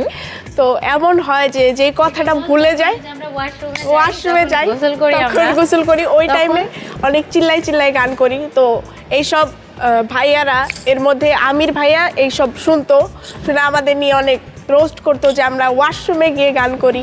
তার মধ্যে আবার রুমে যখন আমরা গান করি তখন এমন হয় যে আমরা ওয়ার্ড জানি না, ভুলে গেছি। ওই টাইমে আখি আপু লাস্টে একটা ওয়ার্ড মানে লাগাই দেওয়ার পরে তো জোড়াতালি, হ্যাঁ, লাগিয়ে দিয়ে গানটা হচ্ছে ফিনিশ করে। কোনো ওয়ার্ড দিয়ে এটা আসলে এমনি হয়ে যায়, মানে একটা গান ভুল হয়ে যেতেছে, মানে একটা আমি যেটা মনে ভাবতেছি এটা বসাই দিলে না, মানে গানটা মানে ফিট হয়ে যেতেছে, এখানে আর কোনো ইয়া হইতেছে না। এর জন্য আর কি গাই আমি সাথে সাথে, মানে ভুল হয়ে গেছে তো কি হয়েছে, এটার সাথে একটা ওয়ার্ড বসাই দিলে গানটা সুন্দর হয়ে যাইতেছে। ওরা না এটা নিয়ে হাসাহাসি, এটা তো আসলে আমার একটা দারুণ কিন্তু বিষয়টা। আচ্ছা, রজনীকে তো আমরা সবসময় দেখি যে সে ভীষণ চুপচাপ, এবং মেন্টর লাভলি দেবও অনেকবার আমাদেরকে বলেছেন যে ভীষণ শান্ত স্বভাবের, কিন্তু গোপন সূত্রে আমি জানতে পেরেছি যে রজনী কিন্তু ভিতরে ভিতরে ভালো দুষ্টু, এবং শেষ রাউন্ডে আমি নিজে বলেছিও যে রজনী যে কতটা দুষ্ট সেটা আমি আজকে বুঝলাম। ওর দুষ্টামির এক দুটো তথ্য কি আমার সাথে শেয়ার করা যায়? আমরা যখন কথা বলি, মানে যখন আমরা ছিলাম, মানে 9 জন মেয়ে যখন ছিলাম, তখন সবাই কথা বলতেছে, ও চুপচাপ বসে বসে শুনতেছে। হুট করে মাঝখান দিয়ে একটা কথা যে বলবে, সবাই বোম হাসতে ফাটিয়ে দেয়। হাসতে একদম অবস্থা খারাপ। ও অনেক কথা জানে কিন্তু বলে না, বলে না। অনেক কথা জানে। মেয়েদের কথা তো শুনলাম, কিন্তু সোহাগনুরী তখন কি যেন বলতে চাইলেন, আমি থামিয়ে দিলাম। কি বলছিলেন বলেন তো? আমি বলতে চেয়েছিলাম, মুবাশিরা বললো যে আসার পরে সবার সাথে কথা হয় না, কেউ কারোর সাথে কথা বলে না। আমাদের সাথে ছেলেদের ব্যাপারে এটা হয় না, সবাই সবার সাথে পরিচিত হয়ে গেছে। এমনকি সুর দিয়ে পরিচয়, আবারও একজনে একটা যন্ত্র নিয়ে বসলো, হা করলো, সে আবার সুরটা অ্যাড হয়ে গেল, আরেকজন ওইখান থেকে আবার আরেকজনে আরেকটা সুর দিয়ে অ্যাড হয়ে গেল। এরকম ভাবে আমরা সবাই আস্তে আস্তে মোটামুটি খুব ভালোই ছিলাম। তবে আস্তে আস্তে একটু মন খারাপ হলো তখনই, আস্তে আস্তে যারা বিদায় নিল। এখন 5 জন আমরা আছি, এখন আসলে রুমটা শূন্য শূন্যই লাগে, কিন্তু মনের মধ্যে যদিও আনন্দ আছে, আবার একটু কষ্ট আছে। তো সব মিলিয়ে মালিক ভালো রাখছে, আলহামদুলিল্লাহ। যখন আমরা 40 জন আসি তখন মানে ভাইয়াদের মানে এত গান করতো, সারা রাতও গান করতো, হ্যাঁ। চিল্লায় চিল্লায়, মানে আমরা ঘুমাইতেই পারতাম না, বিরক্ত হতাম। মানে বলতাম এবার বন্ধ করেন ভাইয়া, এবার বন্ধ করেন। শোনেন, আপনাদের বাথরুমের গানে আমরা বেশি বিরক্ত হইতাম।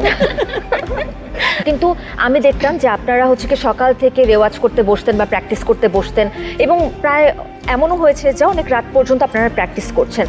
এত কিছুর মাঝে আমাদের মেন্টর বা আমাদের যারা সুরের সারথীরা ছিল, তাদের বাইরে নিজে একা সময়টা কিভাবে কাটাতেন মধু ভাই আপনি? এখানে আসার পরে নতুন যখন গান পেতাম, মানে আমার ম্যাক্সিমাম গানগুলো আমি গাইতাম না খুব একটা বেশি, কিন্তু ওই গানগুলোর মানে আমাকে রেকর্ড থাকতো, আমার প্র্যাকটিস প্যাডের যে রেকর্ডটা থাকতো, আমার কাছে যে হেডফোনটা ছিল, হেডফোনটার সাউন্ড এতটাই কম, মানে মোবাইলে ফুল সাউন্ড দিলেও আমি মানে 5% মনে হয় সাউন্ড পাই। আর এই জন্য আমি কানের মধ্যে হেডফোনে চাপা দিয়ে মোটামুটি বেডে রেস্ট করতাম। আবার বাইরে যদি আসি, গাছতলায় বসে থেকে আমি হেডফোনটাকে বারবার করে ওইটার দিকে নজর দিতাম যে গানটা কিভাবে গাইলো, ওখানে কিভাবে কি হচ্ছে, কোন জায়গাতে গাইলে আবার এটা ঠিক হবে, এরকম ভাবতে ভাবতে দেখি বেলা শেষ হয়ে যাচ্ছে এরকম। বাহ, চমৎকার। এই যে সোহাগনুরী বললেন যে একে একে পার্টিসিপেন্ট বিদায় নিচ্ছিল আর আপনার মনটা খারাপ হয়ে যাচ্ছিল, কারণ রুম ভর্তি মানুষ ঢুকেছিলেন, এখন রুম প্রায় শূন্য। সেখান থেকে আমি যদি বলতে চাই যে কার বাদ পড়ে যাওয়া আপনাকে সব থেকে বেশি কাঁদিয়েছিল? যারা বাদ পড়েছেন তাদের মধ্যে 2 জনের চলে যাওয়াটা একটু বেশি আমার কষ্টদায়ক মনে হয়েছে, বা এটা মানে কি বলবো, প্রথমে যার নাম বলতে চাই, 19 থেকে বাদ পড়েছিল কবির তালুকদার, যার পুরোটা গানই তার খুব পারফরমেন্স ভালো ছিল। তো সামান্য একটু এটা মানে হয়তো মাথা থেকে অনেক সময় কিন্তু গান এটা হতেই পারে, এটা স্বাভাবিক, আমরা মঞ্চে প্রোগ্রাম করতে গেলে ওরকম হতে পারে। তো সেই সামান্য ভুলের কারণে তার চলে যাওয়াটা এটা মেনে নিতে পারেনি। আর 8 জন থেকে যখন প্রতিবার কিন্তু 2 জন 3 জন এভাবে একসাথে গেছে, কিন্তু 8 জন থেকে মাত্র একজন মানুষ বিদায় নিল, সে হচ্ছে রুবেল রানা। তার জন্য কেন জানি হঠাৎ একটা মায়া হলো যে এই লোকটা একা একা চলে যাবে। আর আরেকটা কথা হচ্ছে, এই পাগলাটা একটু পাগলামি বেশি করতো, আর রুমের মধ্যেও পাগলামি বেশি করতো, কথাবার্তা বেশি বলতো। তার কথা শুনলে আমরা মানে আনন্দ পাইতাম, হাসি ঠাট্টা করতাম, প্রায় কথা বলতো আর কি। তার গানটা নিয়ে খুব সিরিয়াস থাকতো, ভাই দেখতো ঠিক আছে কিনা, ভাই এইভাবে ঠিক আছে না, আমি কিন্তু ভালো করে গাওয়ার চেষ্টা করতেছি, তুই কিন্তু কালকে ডেঞ্জার জোনে যাবি, তুই ভালো গাইতেছিস, তুই সেফ জোনে যাবি, এরকম আলাপ আলোচনা করতেই থাকতো। এই 2 জনের জন্য একটু বেশি মনটা কাঁদে আর কি। রজনী খাতুন, আপনার সব থেকে বেশি খারাপ লেগেছে কার চলে যাওয়াতে? অনেক সাহা, ওর জন্য খারাপ লাগছে একটু। ঝর্ণা? অনেক আর মাহফুজ। অনেক আর মাহফুজ, হ্যাঁ, অনেক কান্না এইটা করছে। মধু আপনার? আমার আসলে মানে প্রথম থেকেই এখানে আমার মানে ফাহিম ভাইয়া ছিলেন, যে আসলে উনি যেরকমভাবে ট্রেনার করাইছেন যে আমাকে আসলে আমার গন্তব্য অনুযায়ী থাকতে হবে, আর এখানে বাদ পড়াটাই স্বাভাবিক। আর এই স্বাভাবিক বিষয়টা কারোর জন্য আমি কষ্ট পাইনি, মানে সে চলে যাবে, ওনার জায়গাতে আমি চলে যেতাম, আমার জন্য কেউ কষ্ট পাইতো না, কারণ আমি নওগাঁ থেকে একা চলে আসছি। এখানে এসে অনেক বন্ধু বান্ধব পাইছি, কিন্তু ভাগ্যের নির্মম পরিহাসে আমাদের এটা মেনে নিতে হবে। তো মেনে নেওয়া যেহেতু লাগবেই, অতএব কষ্ট পেয়ে কোনো লাভ নেই। বাস্তবতাকে মেনে নিয়ে আপনি এগিয়ে গিয়েছিলেন। মেহজাবিন মুবাশিরা, আপনি তো একদম চোখ ফেটে আপনি কান্না করেছিলেন যেদিন একই সাথে দেবযানী এবং আমির ফকির বিদায় নেয়। আমরা বুঝতে পারছি যে তাদের বিদায় অবশ্যই আপনার জন্য অনেক বেশি কষ্টজনক ছিল। এছাড়া আর কেউ কি আছে যার বিদায় আপনাকে কষ্ট দিয়েছে অনেক? শিখাপু আর কৃপাপু, দুইজন।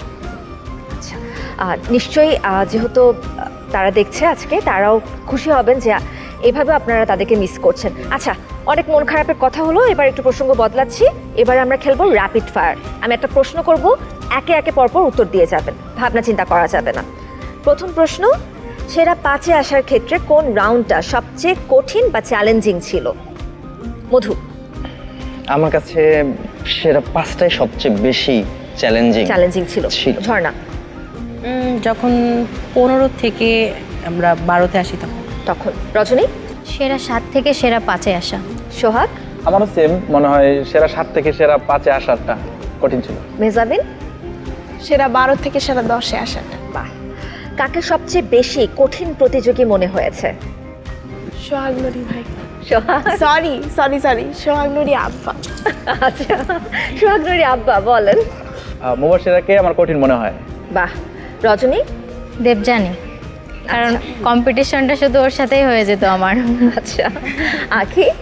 মাহবুবুর রহমান মাহফুজ। মাহবুবুর রহমান মাহফুজ। আর মধু। সবাই এই 4 জনকে এখন প্রতিযোগী মনে হচ্ছে। যদি সুযোগ থাকতো স্টুডিও রাউন্ডের কোন প্রতিযোগীকে ফেরত আনতে চাইতেন? মধু।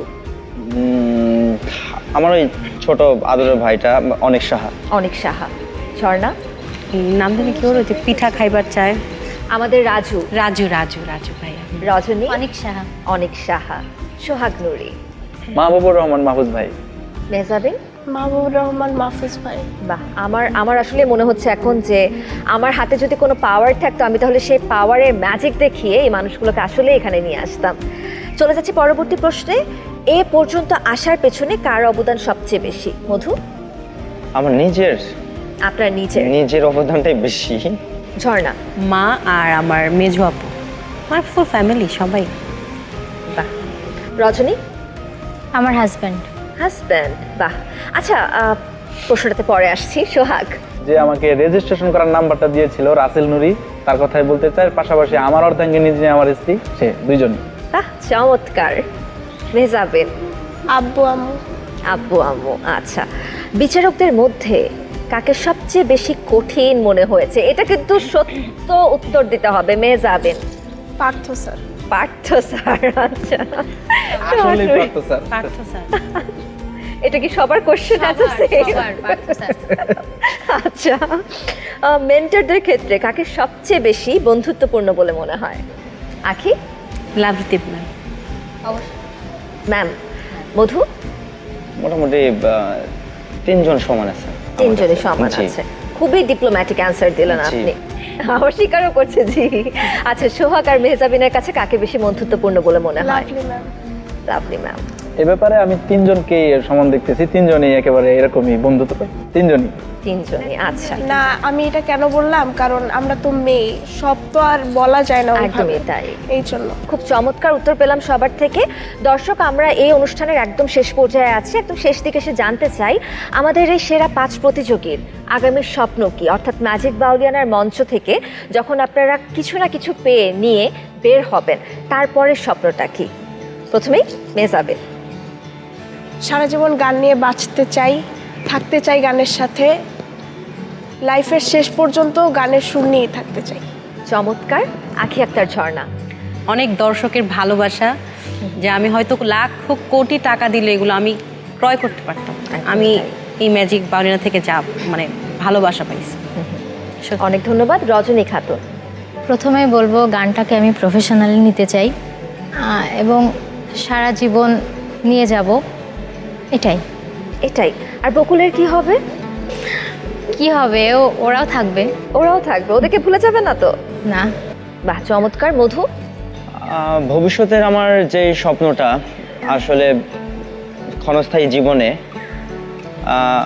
মানুষের সেবা ছাড়া আর অন্য কিছু নাই। আর আমি মানুষের ভালোবাসাটা পেতে চাই, যে কোনো ভাবেই হোক না কেন।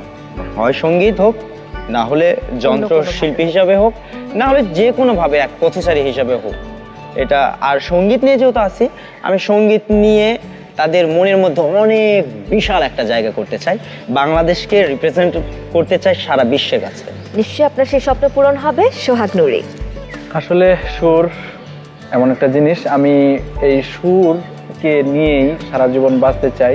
আর হচ্ছে মা বাবা ভাই বোন এবং আমার পরিবার সহ সবসময় ভালো থাকতে চাই, মা বাবার সেবা যত্ন করতে চাই। আর এই যত সঙ্গীত, বাউলিয়ানা বা অন্যান্য পাবলিক ফাংশন, মানুষের দোয়া এবং কি মানুষের ভালোবাসা সব কিছু নিয়েই যেন ভালো একজন সঠিক মানুষ হয়ে পৃথিবী থেকে বিদায় নিতে পারি, এটাই স্বপ্ন।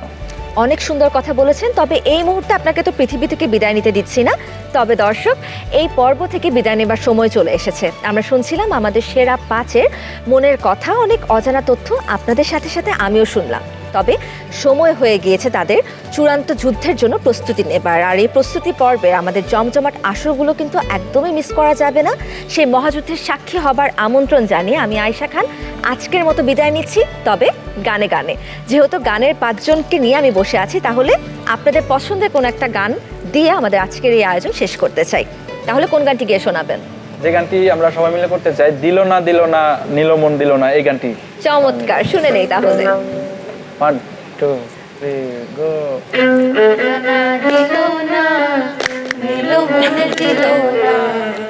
এত যে নিঠুর বন্ধু জানা ছিল না গো, এত যে নিঠুর বন্ধু জানা ছিল না। আমি যারে বাসি ভালো, কাজলের চেয়েও কালো। আমি যারে বাসি ভালো, কাজলের চেয়েও কালো। হয় না যে তার তুলনা, এত যে নিঠুর বন্ধু জানা ছিল না গো, এত যে নিঠুর বন্ধু জানা ছিল না। চুল কালো, আখি কালো, কাজল কালো আরো। কাজলের চেয়ে কালো কি বলতে কি কেউ পারো? চুল কালো, আখি কালো, কাজল কালো আরো। কাজলের চেয়ে কালো কি বলতে কি কেউ পারো? ওরে আমি যারে বাসি ভালো, কাজলের চেয়েও কালো। আমি যারে বাসি ভালো, কাজলের চেয়েও কালো। হয় না যে তোর তুলনা, এত যে নিঠুর বন্ধু জানা ছিল না গো, এত যে নিঠুর বন্ধু জানা ছিল না। এত যে নিঠুর